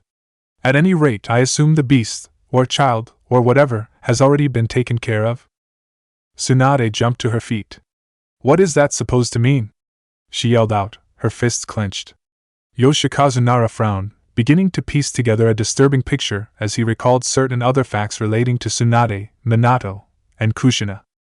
Several other ninja were muttering to one another, wondering both about Tsunade's outburst and Naoki's odd question. Naoki shrank back, startled by her outburst. The Hokage just said that the beast would be banished for 100 years once the vessel failed. Since the vessel is a human being, I would assume that failure means death. It's a shame, but... Tsunade's face turned a particularly violent shade of red and she became an indistinguishable blur as she leapt across the room, fully intending to punch Naoki through the floor and not particularly caring if he survived the experience. Only Dragon's swift reaction saved Naoki's life as the ANBU commander tackled him out of the way. Tsunade's fist passed through empty air before it met the floor and completely shattered it, peppering the other nearby counselors with shrapnel. The room descended into chaos. The civilians were scrambling out of the way, shouting in fear or outrage, while the ninja moved to restrain Tsunade. Yoshikazu's shadow connected with Tsunade's and froze her in place, while the Akimichi councilman grabbed her arms and the Hyuga councilman had his Byakugan activated and was poised to disable her at a moment's notice. Naoki himself appeared to be stunned, even as Dragon lifted him to his feet. It took him several seconds to gather himself, but his voice finally cut through the din. "What? Why did you just try to kill me?" he exclaimed. Tsunade snarled at him, her face still flushed red with anger, but made no reply. Naoki sputtered for a moment, and was about to continue when Sarutobi interrupted him. "Councilman Taniguchi," Sarutobi said, his voice cold and harder than steel. "You have just implied that I, either personally or through an intermediary, have taken part in the premeditated murder of a newborn infant. Explain yourself?" Naoki paled dramatically, sensing Sarutobi's displeasure. Nonetheless, he calmed himself and straightened his jacket before addressing the room. "My apologies, Hokage-sama, I must have misspoken. I merely meant that, given the situation, it seemed prudent to eliminate the risk of the tailed beast's return as quickly and thoroughly as possible. I do not claim to understand the fourth Hokage's plans or actions, but you yourself stated that the sealing did not proceed as intended. Given that, we cannot know for certain the state of the seal or how effective it will be. Further, you quoted the god of death himself as stating that once the seal failed, the tailed beast would be banished from the human realm for 100 years. As such, if we deliberately cause the failure of the seal, then we can guarantee 100 years of safety from this threat. I had originally assumed that the vessel spoken of was an object of some sort. It is tragic that a human being was sacrificed in this manner, but I would hope that whoever the child's parents are, they are secure in the knowledge that their sacrifice has ensured the safety of the village for many years to come." The whole room listened in stunned silence as Naoki laid out his reasoning. The ninja were forced to admit that his argument was logical, if somewhat off base. Tsunade had resumed her efforts to attack the counselor partway through his explanation, but was firmly held in place by the combined efforts of the ninja around her. Naoki sensed that the ninja on the council did not agree with his perfectly reasonable explanation, and desperately sought to divert attention away from the topic at hand, if only slightly. A bit of flattery wouldn't hurt either, he thought. He spoke again as an idea occurred to him. In fact, Hokage-sama, you haven't mentioned the identity of the child or its parents. They should be recognized throughout the village as heroes for their sacrifice. Who is the vessel? Sarutobi had originally intended to rebuke the councilman for his insinuations and correct his flawed logic, but found himself at a loss. Technically, everything he had said was true. The sealing did not go as intended, the beast would be banished if the child died, and though he hated the very thought, killing the child would ensure 100 years of peace. As Naoki, and apparently most of the civilians, believed the seal to be faulty in some fashion, they would not accept that every day the child lived was another day added to that 100-year total. Even as his mind cast about for a way to explain the situation that would remove thoughts of murder from their minds, he heard Naoki's next question. Several scenarios where word of Naruto's identity spread throughout the village and would-be heroes sought to slay the beast occurred to him, and he responded swiftly to eliminate that threat. No, I have not told you his identity, nor will I. From this moment forward the identity of the vessel of the tailed beast is an S-rank secret, and will be protected as such. If you betray this secret to anyone who does not already know it, you will be executed immediately, Sarutobi declared.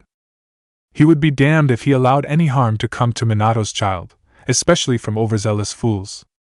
Further, Councilman Taniguchi, you are correct when you state that you do not understand the fourth Hokage's plans or actions, and should keep that in mind before you attempt to interfere with ninja affairs in the future. This matter is closed to discussion, and will not be brought up in the future. Am I understood? Naoki gaped in shock as the Hokage summarily dismissed his concerns. He nodded slowly, knowing that any other response would likely only make his situation worse. That goes for everyone else as well. Sarutobi continued, sending a sharp glare around the room. The other ninja nodded sharply, most understanding his reasoning and recognizing that the identity of a tailed beast vessel was often considered an S-rank secret anyway. Tsunade finally appeared to be coming down after Sarutobi had dealt with the situation to her satisfaction, though she occasionally sent a nasty glare in Naoki's direction.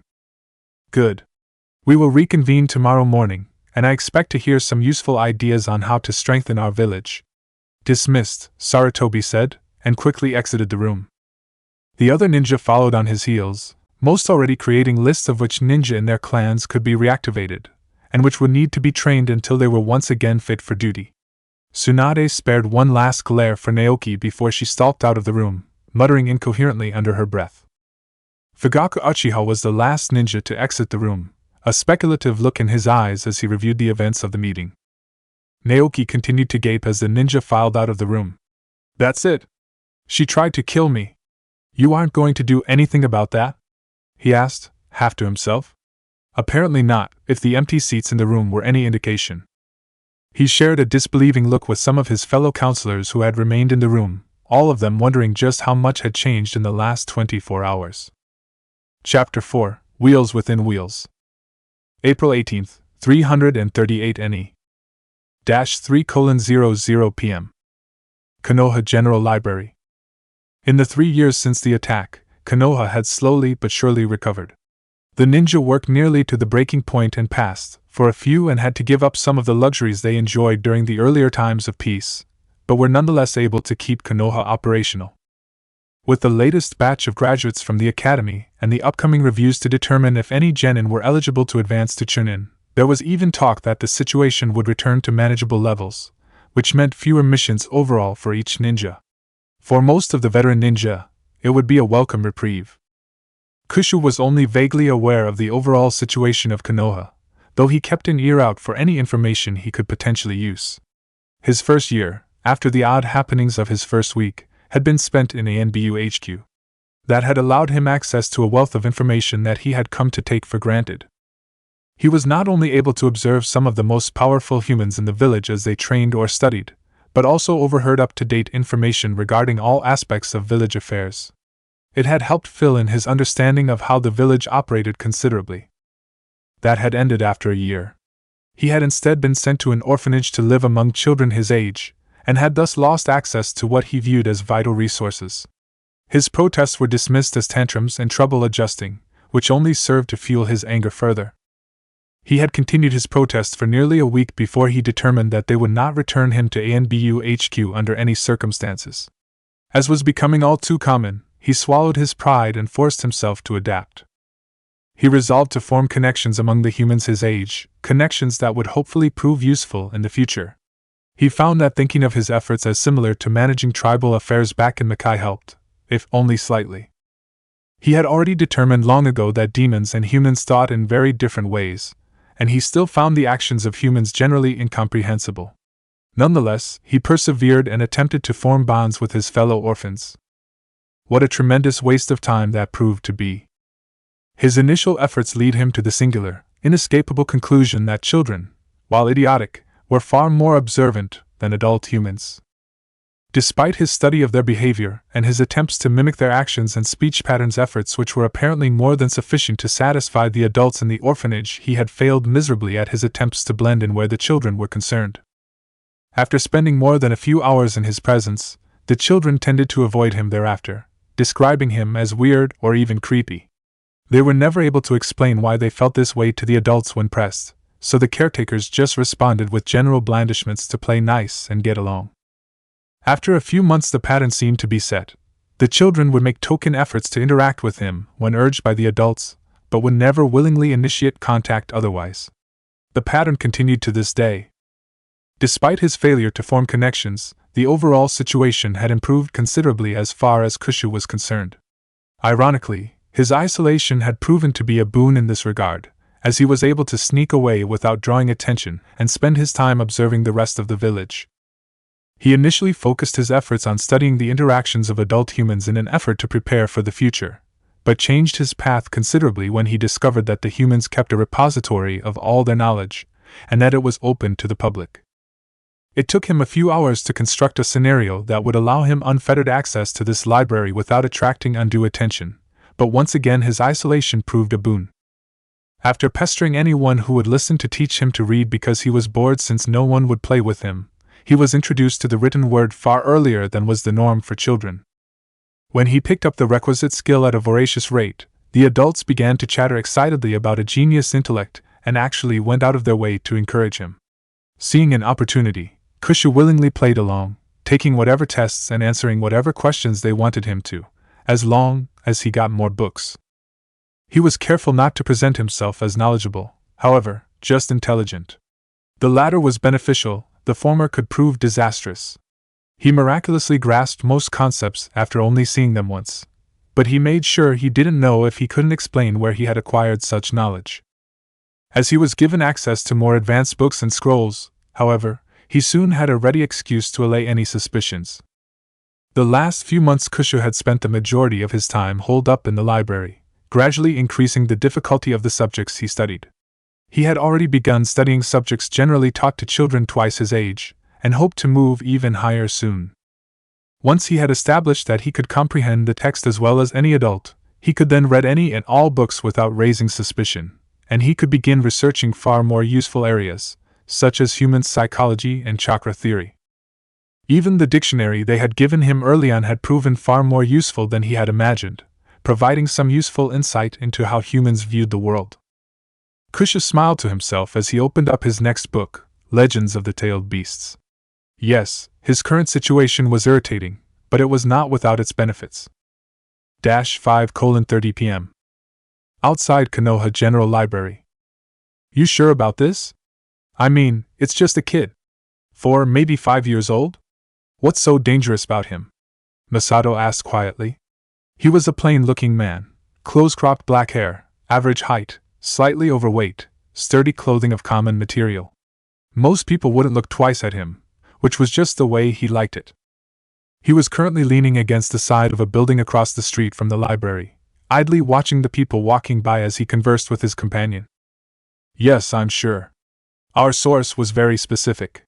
The kid himself technically isn't a threat, but I can't tell you what is. There's a law about it, after all. His companion wore similar clothing, though he looked uncomfortable in them, as if he wasn't used to wearing them. He wore a large hat that provided considerable shade and just happened to also obscure most of his face. There's laws about murder, too. Particularly murder in kids. Decent folk take that sort of thing real personal. Masato said dubiously, eyeing the other man. As if you care. You've already got your money, now just do the job.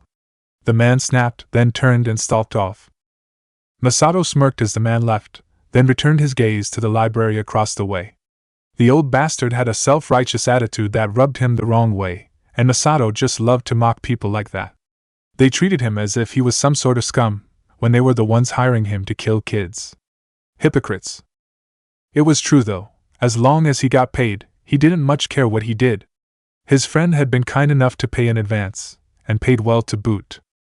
Despite all the doom and gloom talk about mysterious threats and civic duty, Masato would bet his considerable pay that this kid was some illegitimate bastard a rich merchant or nobleman found inconvenient.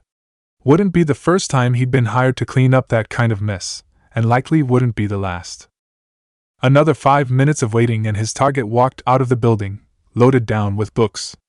A touch strange to see a kid read in that much, but it gave him the perfect opening to approach the target without raising his guard. Hey kid, you need some help with those books? Masato called out, a friendly smile on his face. 11:00 p.m. Hokage's office. Ibiki Marino and Inoichi Yamanaka stood at attention before the Hokage's desk, postures stiff and hands clasped behind their backs. They kept their expressions carefully controlled and professional, but beads of sweat were running down their faces despite the cool temperature of the room. Their eyes were glued to the man sitting at the desk, watching warily. Beside them stood the ANBU commander, dragon mask firmly in place. The object of their concern, Hiruzen Sarutobi, currently had his hands clasped before his face and his head bowed. His whole body would occasionally tremble and shake. They did not mistake this as a sign of weakness or illness, however. No, the killing intent permeating the room made it clear that the Hokage was very, very angry right now. They just hoped he didn't decide to lash out at them. Sarutobi's fist suddenly slammed onto his desk. A loud crack echoed throughout the room as part of the desk shattered from the force of his blow. Damn it! He roared. Dragon, how the hell did this happen? Dragon bowed sharply. I have no excuse, Hokage-sama. Hawk and Cat evaluated the man as he approached and determined that he was unarmed and possessed a civilian level of chakra reserves, and thus presented no threat. Given his current state, we have been unable to determine where he was carrying the knife or how it was concealed. Given his tactics and the speed of his attack, we can only assume that he was a professional assassin. We have been unable to determine if he was trained as a ninja, though given his reserves it seems unlikely. Sarutobi growled under his breath, but reined in his initial impulse to lash out at the ANBU commander. Questioning the skills of his ANBU would get him nowhere, and would most certainly do more harm than good. That didn't mean he would let this pass without some form of punishment, however. Hawk and Cat are to undergo remedial training for the next 2 weeks. I want them to report to Guy for an intense martial arts regimen. Am I understood? Dragon winced. Guy Mato had already established himself as a taijutsu genius, and was considered the strongest ninja in all of Konoha as far as hand-to-hand combat was concerned. The absolutely brutal training methods he employed were even more legendary, and Guy considered such methods normal. Dragon couldn't even imagine what would qualify as intense for Guy. Hawk and Cat would have a very, very painful 2 weeks ahead of them. Yes, Hokage-sama, Dragon said stiffly. Sarutobi paused, then broached the subject that worried him the most. What have you determined about Naruto's reaction? However, before he made it 2 steps, the tailed beast chakra exploded from Naruto's body and formed what they described as large, animal-like claws. These chakra claws grabbed the assailant and pulled him back towards Naruto. They state that the man began screaming in pain the moment the claws made contact, and our analysis of his remains indicates that large portions of his body were burned or dissolved. Our medics concluded that the tailed beast chakra displayed properties similar to fire or acid. Without further experiments, we are unable to determine whether this will always be the case for anyone other than Naruto, or whether the chakra changes depending on the situation.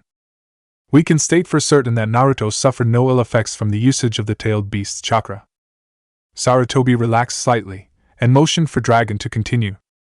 Once the claws had a firm hold on the assailant, they proceeded to crush and tear his body apart, which killed him more or less instantly.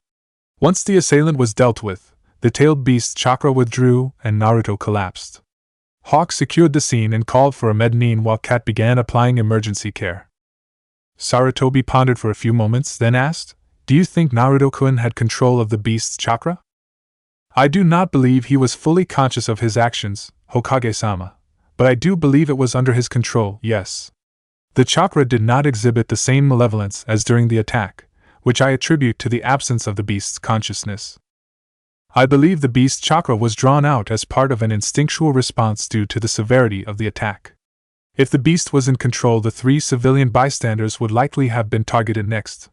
Instead, the chakra immediately withdrew once the threat had passed." "What happened to the civilians?" "They have been detained for questioning. Officially as witnesses at this time, they are still being held in the NBU HQ.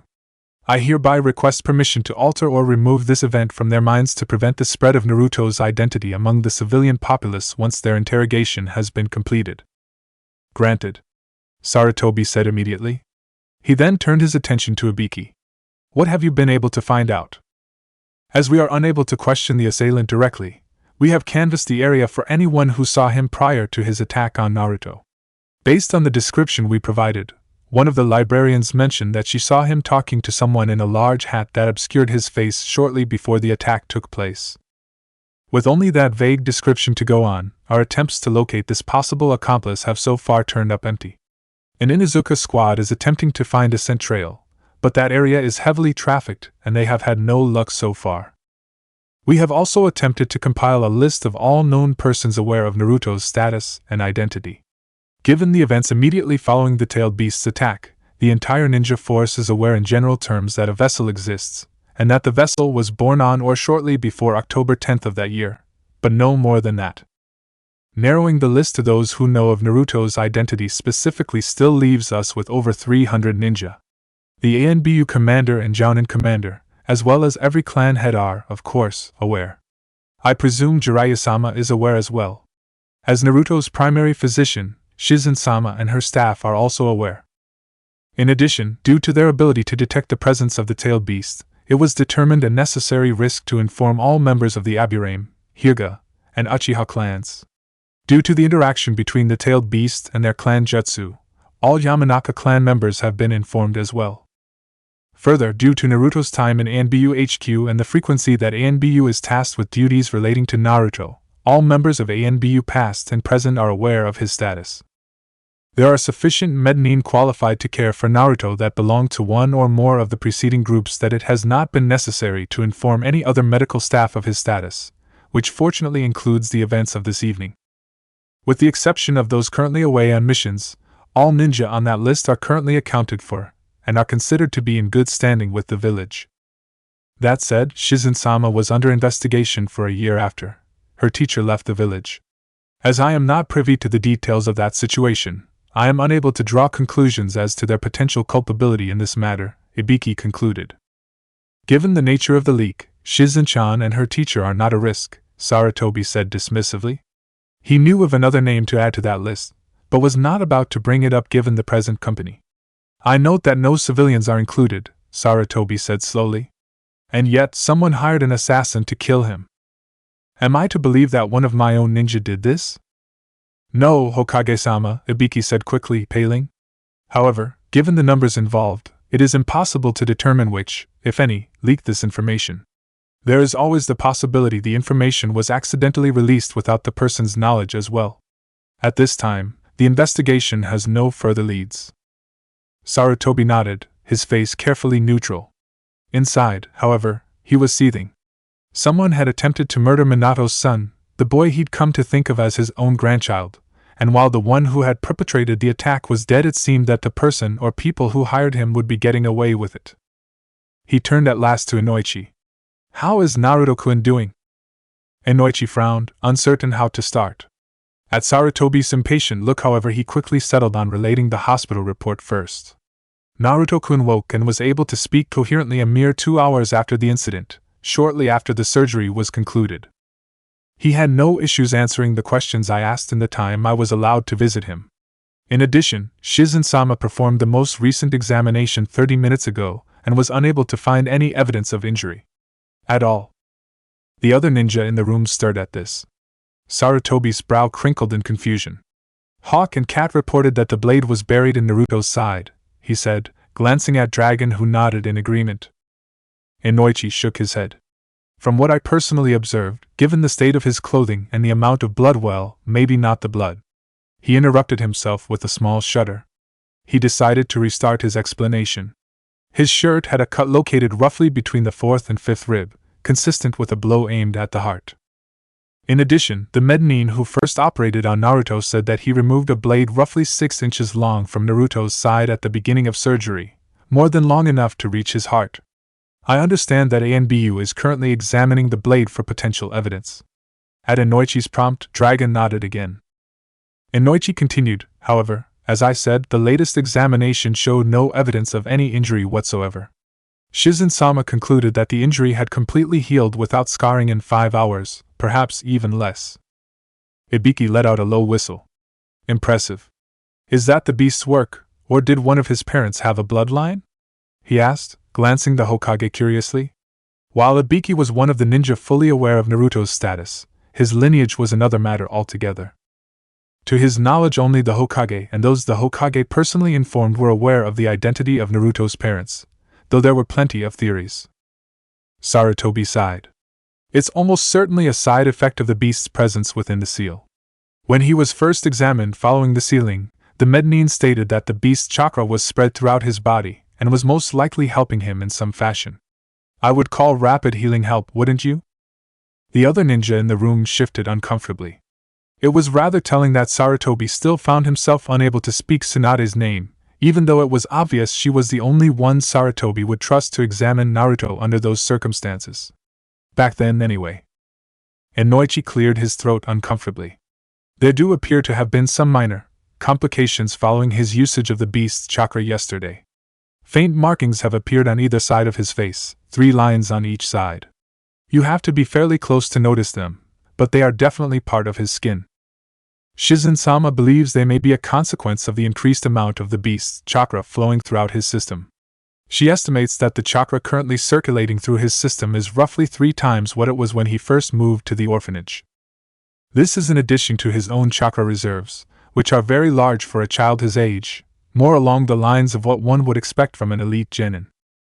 Other than the marks on his cheeks, Naruto is fine physically and will make, or rather, seems to have already made a full recovery. However, I have some serious concerns about his mental state. Sarutobi turned to focus solely on Inoichi, much to Inoichi's discomfort. Explain. While I am unable to use the mind transfer technique to perform a more thorough examination, I am trained as a psychologist and asked him the standard battery of post-traumatic questions to evaluate his mental state. What I found was disturbing. Naruto has full recall of the events in question but has little to no emotional attachment to them. He seems to understand that someone tried to kill him, but feels nothing more than minor irritation regarding the attempt. He is similarly dismissive of his own actions, simply stating that he removed the threat. In all seriousness, he was more upset that his books had been damaged than that someone attempted to kill him, or that he had ripped that person apart in response. Given that, I must disagree with Dragon-san's assessment of his reaction, at least partially. While the beast's chakra may have been used on instinct, Naruto had every intent of killing his attacker swiftly and decisively. I am generally familiar with Naruto's development up to now, and would agree that he is incredibly intelligent and mature for his age, though still occasionally given to fits of pique. I noted that these fits only happen when he is pulled from his studies. His previous observers have stated that he is too intelligent to connect properly with his peers and that he seeks validation and acceptance through learning and scholastic accomplishment. Prior to today, I would have agreed with their assessment. Sarutobi felt a knot of worry and fear form in his stomach. He knew he wouldn't like what Inoichi was about to say.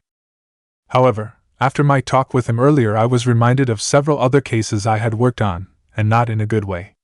I reviewed his records again, going all the way back to his time in ANBU HQ, and his behavior was generally consistent with my theory. Inoichi paused, and inhaled slowly. He resumed speaking, his voice carefully calm and even. Naruto is constantly seeking to improve himself, and has developed a personality quirk which he uses to conceal his observations of the world around him. He is also incredibly pragmatic, absurdly so for a child, and considers harm to himself to be inconsequential compared to his objectives. He also actively avoids forming emotional attachments to people who aren't like himself. Sarutobi's face paled dramatically as Inoichi continued speaking, and Ibiki looked faintly sick. It was impossible to tell Dragon's expression underneath the mask, but the rigid posture of the ANBU commander's body spoke of considerable tension. I think the presence of the beast's chakra in his system forced his mental development to begin much earlier than is normal for children, and Shizen-sama agreed that this was indeed possible, at least in theory. I think Naruto was aware and cognizant as early as 6 months old, and remembers his time in ANBU HQ. Further, I think that Naruto has modeled his personality after the people he observed in his earliest memories. Inoichi paused, letting his words sink in. After a long moment where no one else spoke, he resumed in a quiet voice. Naruto has only acted out excessively on one occasion, shortly after he was moved to the orphanage. This period lasted for nearly a week. At the time, everyone thought he was simply having trouble adjusting to his new situation, but now I'm not so sure. If I'm right and Naruto remembers that far back, he probably believes that he was kicked out of ANBU, and has been trying to get back in ever since. Sarutobi's mind turned back to some of his previous interactions with Naruto, the words they exchanged then taking on a very different meaning in the light of Inoichi's theory.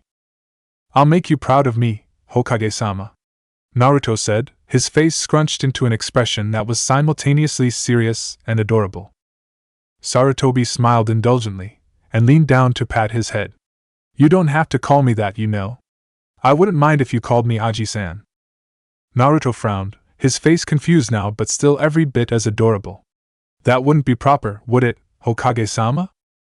Another memory, this one from a few months ago, when he had heard about Naruto's incredible test scores. "That is very impressive, Naruto-kun. If you keep this up I might have to make some special arrangements for you," Sarutobi said, intending to encourage the boy, to show him that he was proud and happy for him. Naruto's eyes burned with a strange intensity as he said happily, "Thank you, Hokage-san." If Inoichi was right, Naruto hadn't seen those occasions as visits from a grandfatherly figure, as Sarutobi had intended. Naruto had seen them as evaluations, ones that he intended to pass at any cost. Sarutobi fell back against his chair heavily, his eyes distant as he called up other memories, all of them twisting into a horrible mockery of the relationship he had tried to build with Naruto. "Kami, how could this have happened?" he asked. No one in the room answered him. After a few minutes of silent contemplation, Sarutobi finally turned his focus back to Inoichi. "What can we do to fix it?" he asked. Inoichi shifted uncomfortably. "At this point I'm not sure it can be fixed, in the sense that you mean. Naruto will likely always exhibit certain traits reminiscent of ANBU. That said, there is still time to show Naruto that he doesn't have to dedicate his entire life to rejoining ANBU. With therapy, I believe he could learn to value his own life appropriately as well as form meaningful connections with his peers. However, I also believe that in this case his peers would be children of ninja clans, rather than civilians. Given his inclinations and future career, it is unlikely that he will respect civilian children enough to consider them worth his time, much less friends. Overcoming that particular hurdle will take considerably more time, I feel." Sarutobi nodded slowly, his mind whirling with plans and possibilities. This situation was his fault, at least in part. If she had stayed and continued to oversee Naruto's development, they might have caught this problem much earlier.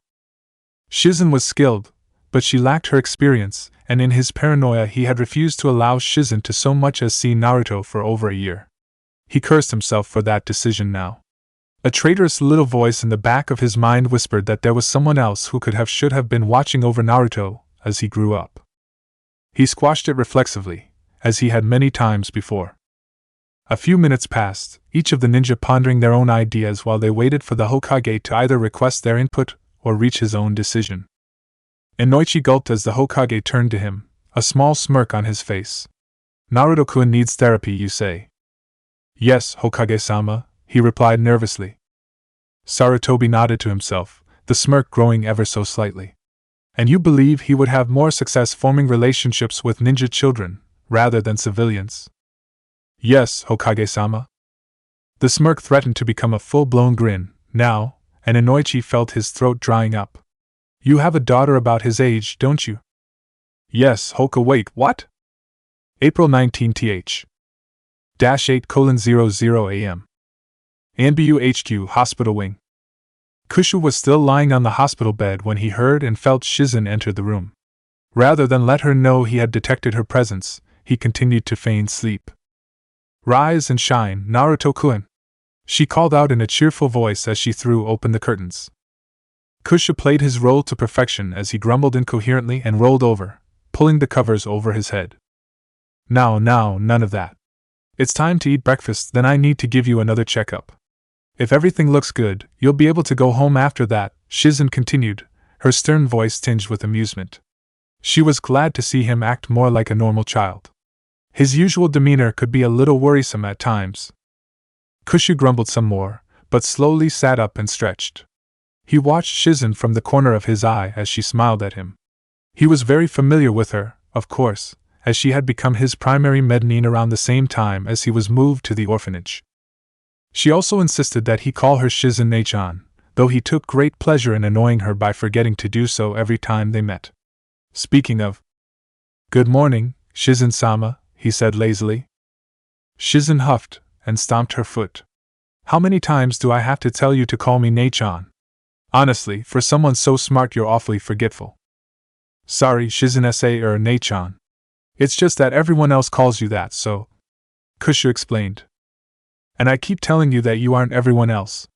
You don't remember it, but I was there when you were born, you know." Inside Naruto's body, Kushu rolled his eyes. He had long ago lost count of how many times she told him that. Externally, he smiled and scratched his cheek, looking faintly embarrassed. As they settled down and began eating breakfast, with Shizen once again insisting on joining him as he ate, Kushu decided to use this chance to finally broach a subject he had been leading up to for some time. "Hey, Shizen-chan, how does someone become a medanine?" Kushu asked, his eyes sparkling with curiosity. He still wasn't well versed in reading humans, so he missed the flash of glee in her eyes as he asked his question. Does someone want to be just like their big sister? Well, it takes a very long time and is very hard, but you might just be smart enough to pull it off," she said teasingly. She was a little more serious as she continued. "But first and foremost, you have to become a genin. No one is allowed to study medanine techniques before they are an active shinobi of the village, after all." Kushu rolled his eyes internally again. The human habit of teasing children was incredibly annoying. At least he was able to tease them back, often without the other people knowing. "That doesn't mean you can't get an early start in your own studies, though. I might have a few books you could look up that would get you on the right track, if you are really interested," Shizen offered. Kushu smiled widely, using the expression to which the adults seemed to respond so positively. Sure enough, a smile was soon growing on Shizen's face as well. "Really? That would be great. Thanks, Shizen-chan." "It really would be great," Kushu mused. Without the medanine guiding his efforts to fix the damage done to Naruto's body, it would have taken him much longer to heal himself. He was intimately familiar with how Naruto's body was supposed to function, and was learning about how it grew and changed as time passed, but correcting damage on that scale was far more difficult. If he was able to acquire training, he could fix any further damage much more quickly, and perhaps even begin to optimize or alter the body to better suit his needs. Currently the body could only take so much of his yuki before it began to break down under the stress, though he was gradually increasing the amount the body could handle. Manifesting his yuki externally, as he had done when he killed the idiot human earlier, was much less stressful overall, and was limited more by the seal than the body. Unfortunately, it was also a dead giveaway, and could potentially attract the wrong sorts of attention. His use of yuki yesterday had been a calculated risk. Based on his observation of the human's response, it was likely that further use of external yuki outside of life or death situations would not be looked on favorably. Thus, his need to find alternate means of utilizing his power, at least in the short term. Despite his success in increasing the overall amount of yuki outside the seal, he estimated that any Jounin ninja was still a serious threat to him, and perhaps even Chunin level ninja. An ANBU level ninja probably wouldn't even break a sweat, unless he managed to close the distance. He needed more time. Shizen frowned. Naruto had withdrawn again, his face going blank as he focused on his own thoughts. She hated when he did this. No child should look like that. She cursed the Hokage for keeping her away from Naruto for so long. She should be raising him, not some orphanage, and certainly not ANBU.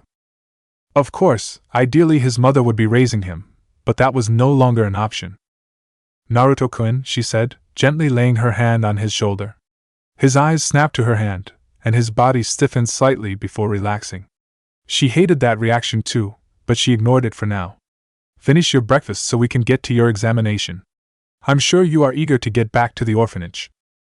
She left it unsaid that he was likely more eager to return to studying his books than to reunite with any friends. As far as she knew, he didn't have any. They were interrupted by a knock at the door, which soon opened to reveal the Hokage and Inoichi Yamanaka. Inoichi seemed nervous for some reason, but the Hokage had a slightly smug look about him, as if he had just won some victory.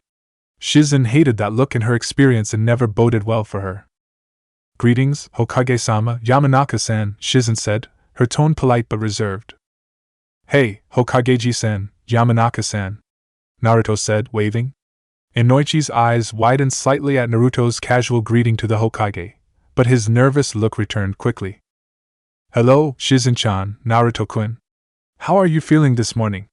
The Hokage asked, moving to stand next to Naruto's bed. Naruto smiled and moved his arms around energetically, as if trying to physically demonstrate his good health. I'm feeling great. Shizen-chan did a great job healing me up. I'm ready to get back to studying, and she says I can go back to the orphanage today.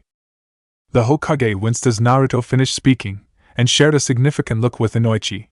Shizen was confused. She hadn't heard or seen anything unusual in Naruto's response, so what did those two pick up on that she missed?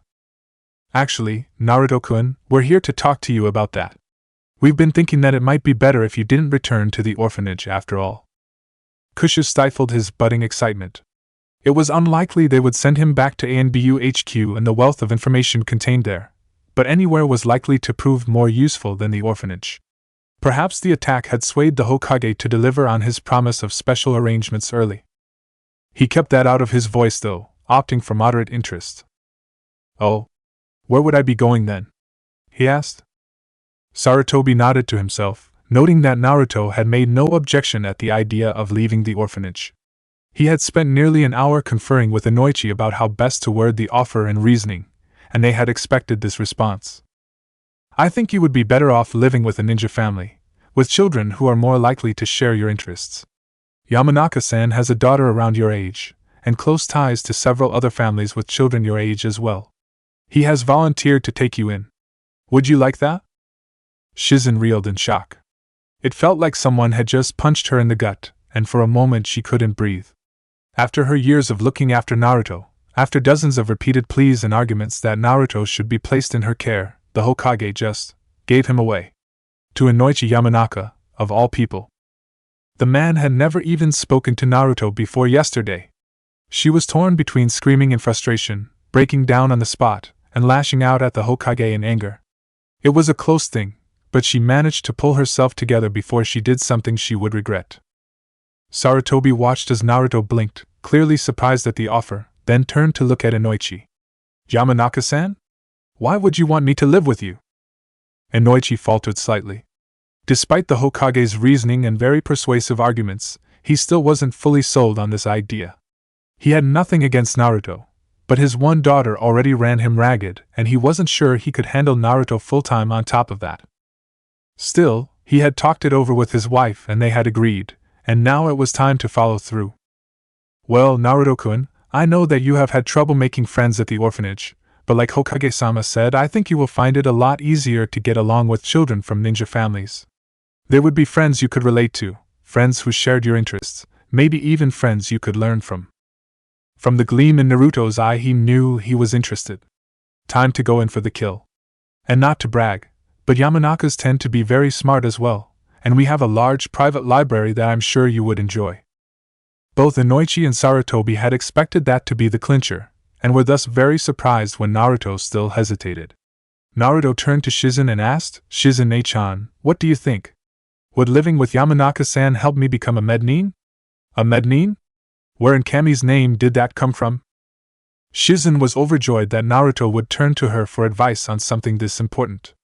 It proved that her efforts to form a relationship with him had not been fruitless after all.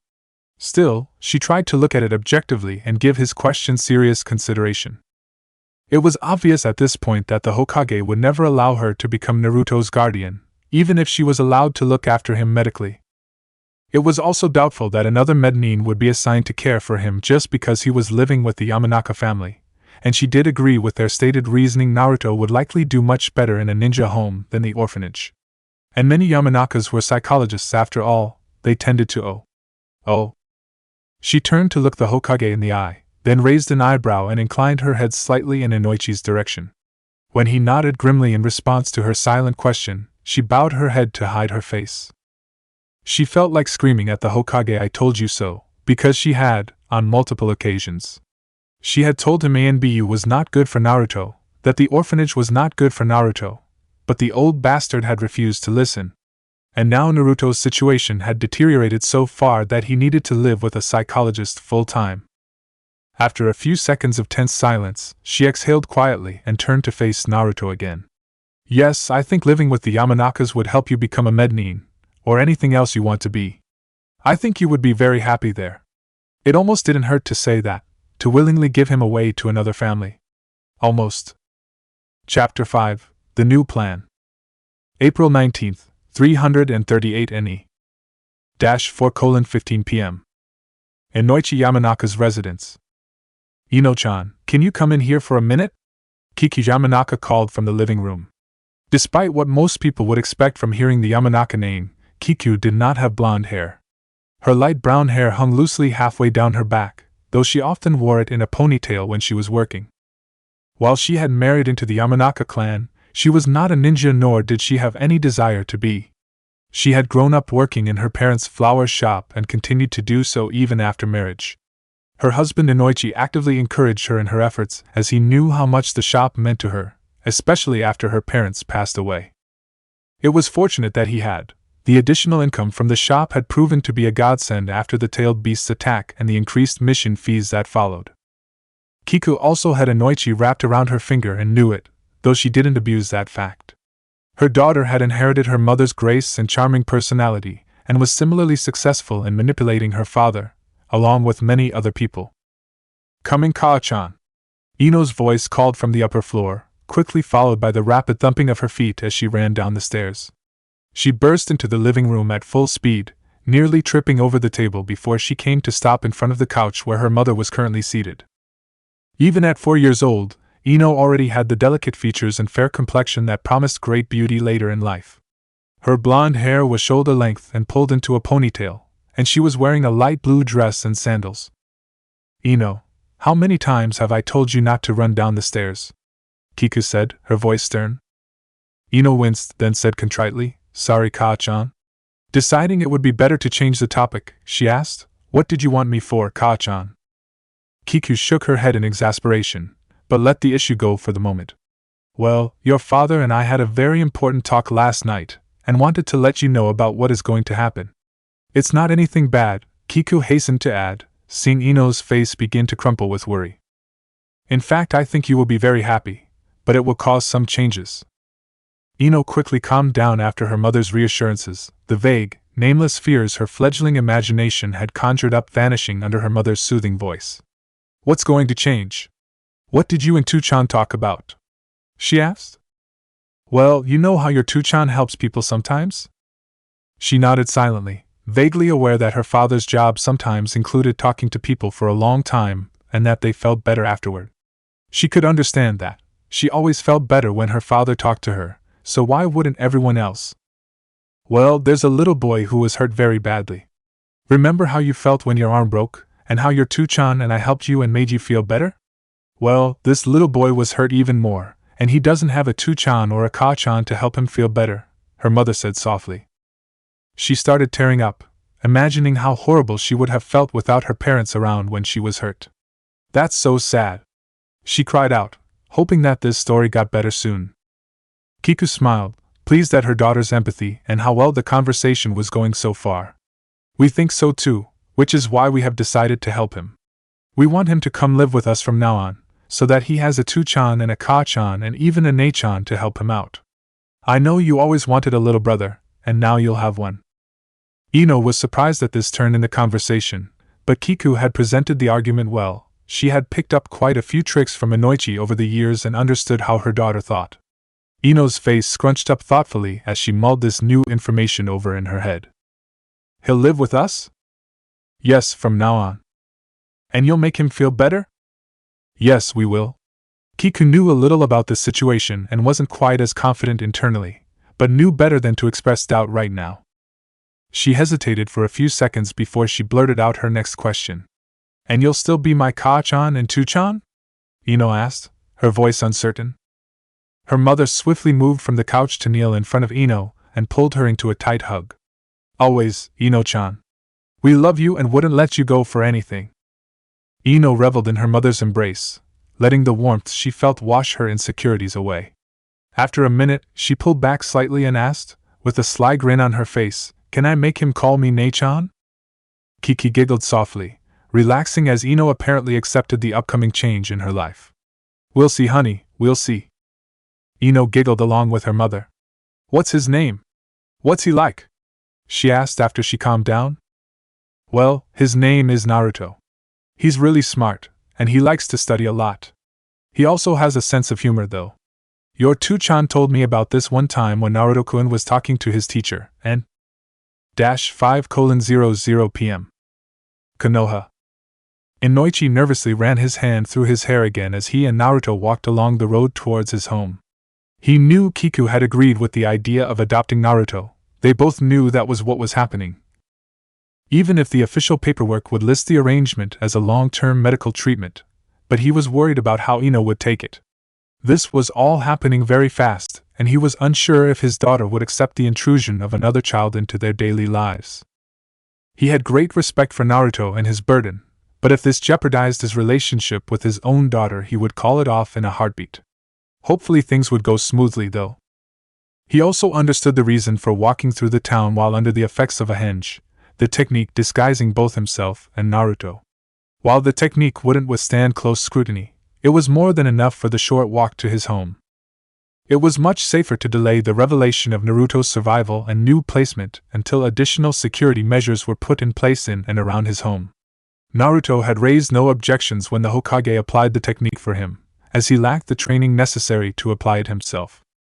Inoichi glanced over at the child walking beside him. Naruto had a small smile on his face as he walked quickly, keeping up with Inoichi's longer stride. Inoichi had initially tried to hold Naruto's hand as they left ANBU HQ through one of the low-profile exits, but Naruto had refused point-blank. Inoichi had then attempted to set a slow pace in deference to Naruto's age and size, but Naruto seemed to resent the implication that he couldn't keep up and started walking quickly, actually pulling ahead of Inoichi for a time. Perhaps this display of speed and endurance was another expression of Naruto's need to prove himself as capable, even against a much older and more experienced shinobi. Come to think of it, Inoichi had never actually seen Naruto look tired, sleepy, yes, but not tired. Was that mentioned in the reports, or Inoichi shook his head? He was getting sidetracked from the issue at hand. Looking ahead, Inoichi could already see his house looming in the distance. He'd never felt nervous about coming home before, but the uncertain reception awaiting him had his nerves jangling. He could just picture his daughter's betrayed face staring at him accusingly, tears in her eyes. He would defend himself, but she would refuse to hear his excuses, his pleas for clemency, and she would turn her back on him, refusing to call him Yamanaka-san any longer. Wait, that wasn't Yamanaka-san, Naruto said again. Inoichi pulled himself out of his thoughts and looked at Naruto. Yes, Naruto-kun? He'd already resolved to get Naruto to call him something less formal, though from what he'd heard about the Hokages and Shizen-sama's troubles in their efforts to do the same, he expected it would take quite a while. That was a problem for later, though. Is this our destination? Naruto asked, pointing ahead. He looked in the direction Naruto was pointing and found himself staring at the front gate of his own home only a few feet away. Yes. Yes, this is our home, Inoichi responded. Naruto cocked his head to the side as he took in the residence. Inoichi turned to look as well, trying to see his home through another person's eyes. It proved difficult, as everywhere he looked evoked memories, some sad, but most quite happy and peaceful. The two-story building was painted a pale yellow, the white columns supporting the roof of the wraparound porch providing a nice contrast to the color of the house itself. The yard surrounded the house on all sides, and from their current spot in front of the main gate a small swing set and sandbox were just visible in the backyard. The entire lot was surrounded by a low stone wall tastefully adorned with vines. What really drew the eye, however, were the flower beds scattered throughout the yard. Each flower bed had a distinct theme, yet when seen as a whole they blended together. Each group of flowers had been carefully selected to complement those around it while still providing something unique and beautiful. It was his wife's pride and joy, and the loving care with which she attended to the yard showed. Inoichi finally looked back to Naruto, who seemed to have finished his own appraisal. "It's nice," he said, apparently struggling with the words. He paused for a minute, thinking, then added peaceful. "Ah, thank you, Naruto-kun. I'm glad you like it," Inoichi said. Naruto smiled at him, but it was a fake "I'm smiling because I'm supposed to smile." Perhaps he didn't like it after all? Setting aside that concern for the moment, Inoichi moved the rest of the way to the house itself and entered, only dispelling the henge technique once the door had closed behind them. "Kiku-chan, we're home," Inoichi called out. He could barely make out some rapid whispering from the living room. He was rather startled when Naruto's head swiveled in that direction and a surprised look crossed his face. Could Naruto make out what they were saying? None of the reports mentioned that his hearing was unusually good. Inoichi sighed and added another item to the rapidly growing list of things he needed to learn about Naruto. He was a little disturbed at just how long that list already was, and it promised to grow much longer before he was done. "We're in the living room, Inoichi-kun," Kiku called out, her tone happy. Inoichi felt some of the tension drain from his shoulders. If she was happy, then Ino had taken the news well. The real test was about to begin, but it was a good sign. The Yamanaka clan had led Naruto from the small entranceway of the house into the living room. He made sure that the first thing he did once he entered the room was to look straight at Ino and give her a happy smile. Sure enough, Ino was watching him carefully and smiled back once she saw his face. She then turned to look at Naruto and immediately stiffened, her eyes wide. Inoichi began to panic as he snapped his head around to look at Naruto. What had he missed? Was Naruto scowling? Did he look unhappy? He wasn't bleeding or hurt, and his clothes were fine. What was Ino reacting to? His thoughts were interrupted when she let out a loud squeal and jumped on Naruto, hugging him with all her strength. "You didn't tell me he had blonde hair. He really is like a little brother. This is great," Ino shouted happily. Naruto appeared to be enduring the treatment well, though his hands had moved as if to push Ino away from him before settling on patting her shoulder awkwardly. Inoichi staggered slightly and exchanged a disbelieving look with his wife. All their preparation and worry, and Ino focused on his hair color as the deciding factor? Kushu continued to pat the small blonde girl Ino, he reminded himself on the shoulder. He had expected a reaction similar to what he saw in the orphanage, not this joyful reception.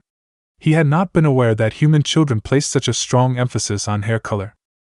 Though come to think of it, none of the children in the orphanage had blonde hair. He heard Inoichi clear his throat expectantly, and realized he was supposed to introduce himself at this point. Right, his tone should be slightly nervous, a touch excited. Of course, that didn't mean he couldn't cheat. Hello? I'm Naruto. It's nice to meet you, Ino-ne-chan." Her shriek of delight as he addressed her as his big sister almost deafened him, but it was worth it to make sure he was accepted quickly by the child of the household. He would like to say he deduced this aspect of Ino's personality from her earlier words in combination with Inoichi's repeated use of the phrase big sister in their conversation, but that would be a lie. He had overheard Ino's whispered conversation with her mother after he entered the house and learned just what to say to make the best impression. Kushu kept his arms around Ino as she bounced in place, beaming at everyone in the room. Inoichi glanced at him with an odd look on his face, but it soon gave way to happiness as Ino's joy permeated the room. The tension Kushu had seen build up in the walk from ANBU HQ had vanished entirely. Kushu then turned to look at the other person in the room. The mother, Kiku, he thought Inoichi had said, was watching her daughter with a bemused and happy smile. Recalling that adult females liked it when treated as though they were younger, Kushu struck again, making sure he smiled while he did so. Making a good impression would make sure he stayed. A ninja household, with its promised resources and connections, might even prove to be more useful in the long term than ANBU HQ. "Yamanaka-san, you didn't tell me I would have two Nei-chans," he said, looking at the mother pointedly. Kiku blushed slightly, pleased at the compliment, while Inoichi gaped, looking at the boy as if he'd never seen him before. Inoichi didn't tell me you were such a charmer, Naruto-kun, Kiku said. I'm Ino's mother, Kiku. You can call me Ka-san too, if you'd like. So far, so good. Now, not too confident, a little shy. All right, Kiku Ka-san, he said hesitantly, moving his eyes away. Kiku smiled fondly at his supposed embarrassment, while Inoichi was watching him with another odd expression. Ino continued to bounce up and down in excitement, chattering rapidly about all the things she'd do with her new little brother. Kushu felt a pang of unease as he noticed that Ino had yet to calm down. The girl would stop before too long, he assured himself. It's not like she was that obsessed with the idea of a little brother, was it? Right. April 20th. 8:00 a.m. Hokage's Tower, Council Chambers. The council was originally scheduled to convene this morning to discuss the impending arrival of the diplomatic delegation from Kyuubi no Sato, the village hidden in the clouds. The meeting was mostly a formality to confirm that all the preparations were complete and take care of any last-minute details or problems. While that remained the official purpose for the meeting, Sarutobi, along with Dragon and his newly promoted Jounin commander Shikaku Nara, had come up with a plan to potentially expose the source of the assassination attempt on Naruto. They all agreed that despite the large number of ninja who could have potentially exposed the secret, odds were high that someone on the council had either arranged it or knew about it. At the very least, someone might let something slip and give them a lead. If this plan failed to produce results, they would regroup and consider other, more risky ideas. Once all the councilors had taken their seats, Shikaku began the meeting. The first item on our agenda for today was to discuss the preparations for the Kyuubi delegation, and while that remains on the list, Hokage-sama has another matter he would like to address first. Hokage-sama. Sarutobi nodded to Shikaku and then stood, clearing his throat. Esteemed counselors, as you may have heard, there was an incident 2 days ago near the market district. The investigation is ongoing, but I am prepared to release some details. It appears that an unidentified assailant approached a young child leaving the Konoha library under the pretense of assisting him in carrying the books he had borrowed. After walking with him a short distance, the assailant then fatally stabbed the young child in the heart. Sarutobi's eyes were sharp and searching as he scanned the faces in the room for their reactions. Shikaku and Dragon, along with the ANBU guards stationed around the room, were also watching closely. Cries of disgust and outrage echoed throughout the room, with Fugaku Uchiha looking especially horrified. Fugaku probably saw this as reflecting poorly on the performance of his clan's police force, Sarutobi thought. However, there were 2 counselors, both civilians, who for a brief moment had smiles on their faces: Naoki Taniguchi and Harumi Kondo. The desire to strike them down that very moment was surprisingly strong, but Sarutobi kept himself under control and reminded himself to focus on the bigger picture for the moment. Neither Naoki nor Harumi were supposed to know Naruto's identity, which confirmed that someone somewhere had revealed the secret. He had not noticed any of the ninja revealing anything other than the appropriate surprise and disgust, although Shibi Abiram's brow was furrowed slightly, a sign that might as well be screaming out loud for the carefully disciplined ninja. While none of the clan heads outside of Shikaku knew the identity of the supposedly murdered child for certain, it would not surprise him if the highly intelligent and logical Abiram already had strong suspicions at this point. Naoki apparently couldn't resist a bit of subtle gloating, as he spoke up before the Hokage could continue. You said the assailant was unidentified, Hokage-sama. Does that mean he got away? His voice was concerned and troubled, but his eyes were laughing. The Hokage grinned, his expression feral. Oh no, I didn't mean to imply that at all. He is currently in ANBU custody undergoing a thorough interrogation. Once he has spilled everything he knows, he will undergo a public execution. Konoha will not tolerate anyone attempting to kill children. Naoki looked like someone had punched him in the gut, but he kept himself mostly under control as he slowly sat back in his chair. That's wonderful news, Hokage-sama, he choked out. Beside him, Harumi looked pale and nervous, and kept glancing around the room as if she expected to be attacked at any moment. Amateurs. It disgusted Sarutobi that such pathetic people would dare attack Naruto. Apparently it was only now dawning on them that they personally could be in danger from their little plot. They would soon learn just how badly they had been mistaken. The rest of the council nodded grimly in agreement, although a few ninjas were looking at Naoki suspiciously. A faint buzzing could be heard from Shibi Aburame as the insects with which his family formed a symbiotic relationship reflected his agitation.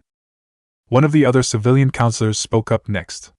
Hokage-sama, who was the murdered child? The Hokage sighed softly. We are still trying to locate the child's parents or guardians. At this time, we are not ready to release any information as to the child's identity. A small lie, but a necessary one for the moment. If Naruto's attackers believed they had succeeded, they would be more likely to gloat or celebrate in some fashion, and thus give away their identities.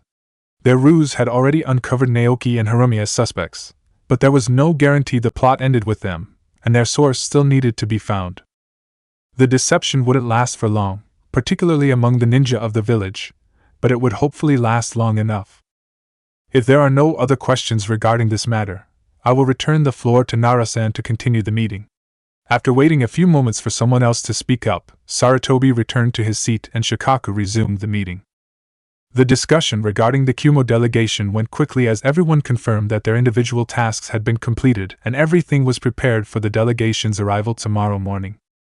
Though the treaty was primarily a ninja matter, the civilians would also be included to begin discussions regarding potential trade agreements.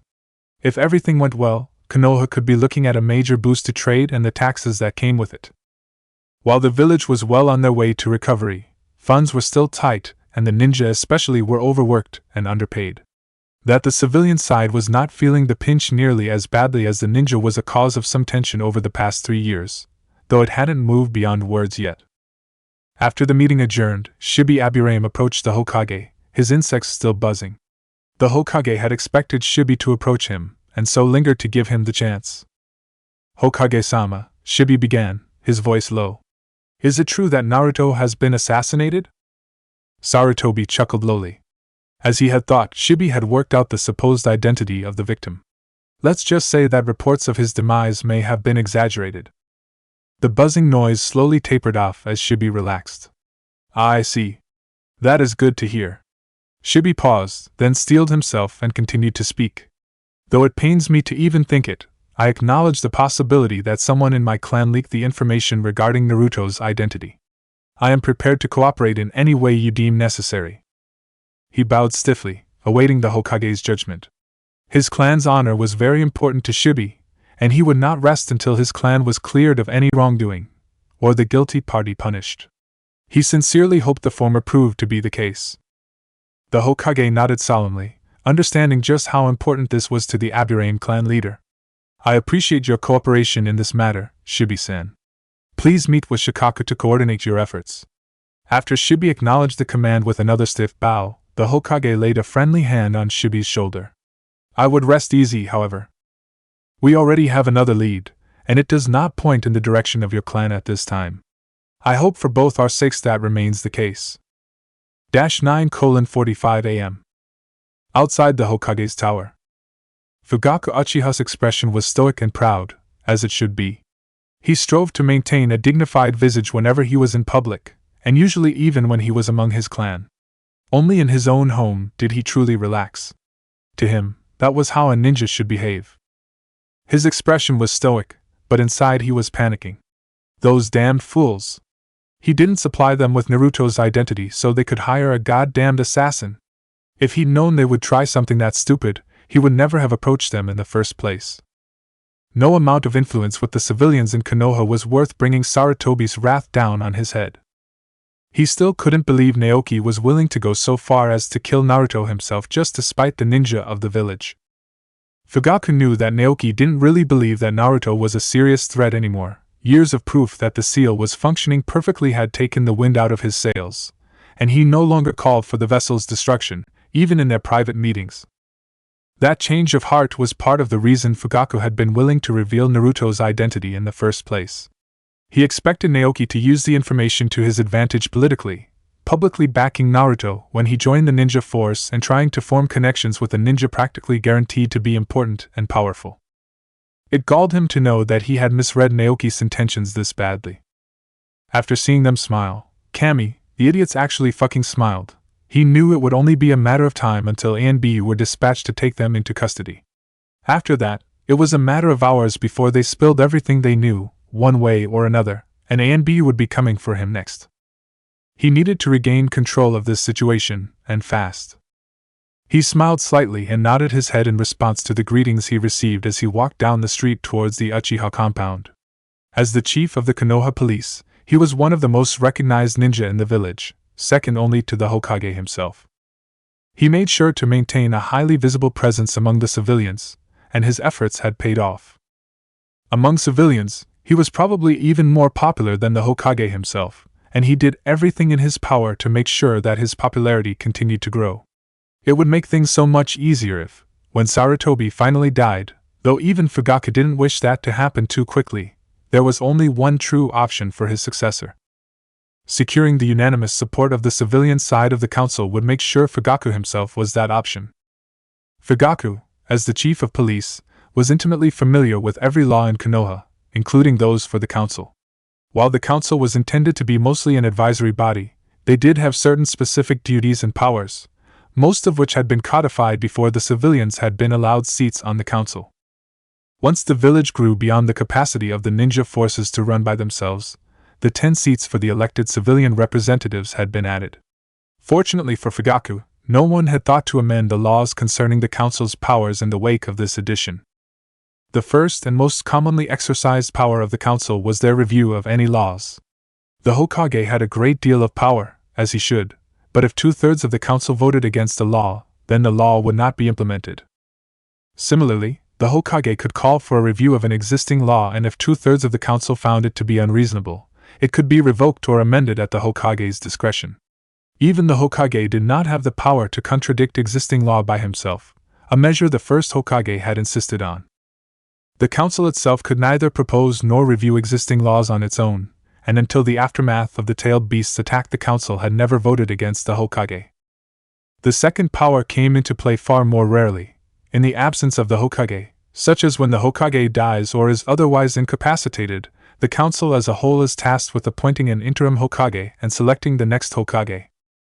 Always before the Hokage had publicly chosen a successor, so the council had served a mostly ceremonial function. Sarutobi had yet to select another successor, and every day that passed increased the odds that he would pass away before doing so. Should that happen, a vote would be called to determine the next Hokage.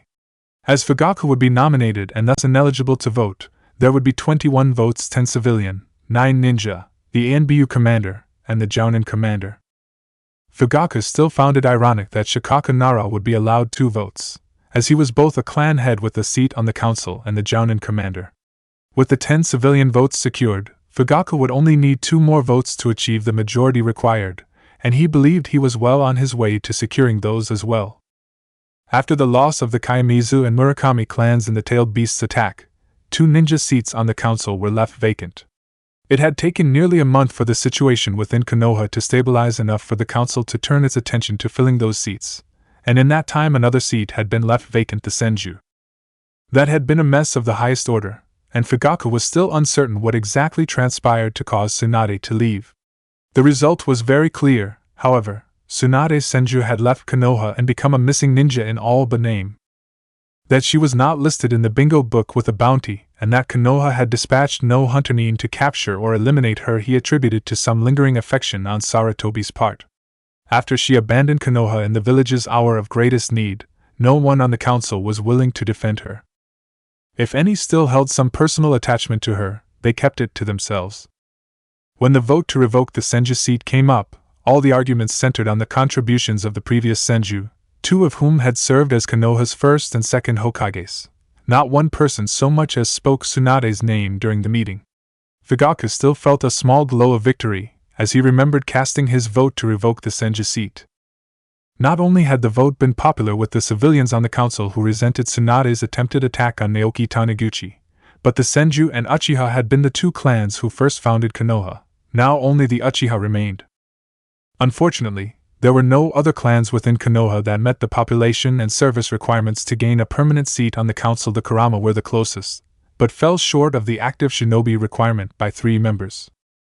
The law was very clear about this circumstance, and Fugaku made sure he was the one who informed the council of the required actions. A vote would be held among the remaining council members and an active ninja in good standing would be selected to fill the seat for a period of 5 years. Said ninja must be unaffiliated with any existing seat by blood, adoption, or marriage, and must remain so during his term. If the ninja occupying the seat became ineligible for any reason and less than 2 years remained in the term, the Hokage would appoint a ninja to hold the seat. Otherwise, a vote would be held to fill the seat for the remainder of the term. At the end of the 5-year term, another survey for suitable clans would be performed and either a clan appointed to a permanent seat or a vote held for another 5-year term. Fugaku had taken great relish in pointing out that all council members voted on this matter, not just the ninja. The other ninja had objected loudly, but once the laws were reviewed they had to concede that Fugaku was correct. There was no provision stating that civilians could not vote in such matters. With 10 civilian and 12 ninja votes at the time, there was also no possibility that the council could achieve the 2/3 majority required to amend the law. When the first vote occurred, Fugaku did not have enough influence with the civilian side of the council to convince them to select candidates favorable to him, and he didn't push too hard lest his fellow ninja councilors become suspicious of him. But the first term was ending soon and now? Now he did. 5 years was a long time, and Sarutobi was already old. Even if the Hokage survived the next 5 years, Fugaku had every intention of making sure that the next set of temporary counselors were favorable to him as well. He would continue for as long as it took. Fugaku shook himself out of his musings as he arrived home. Right now, he had a problem to deal with. He prepared to summon 2 of his most loyal clansmen, 2 who didn't mind getting their hands dirty for the betterment of the clan and the village.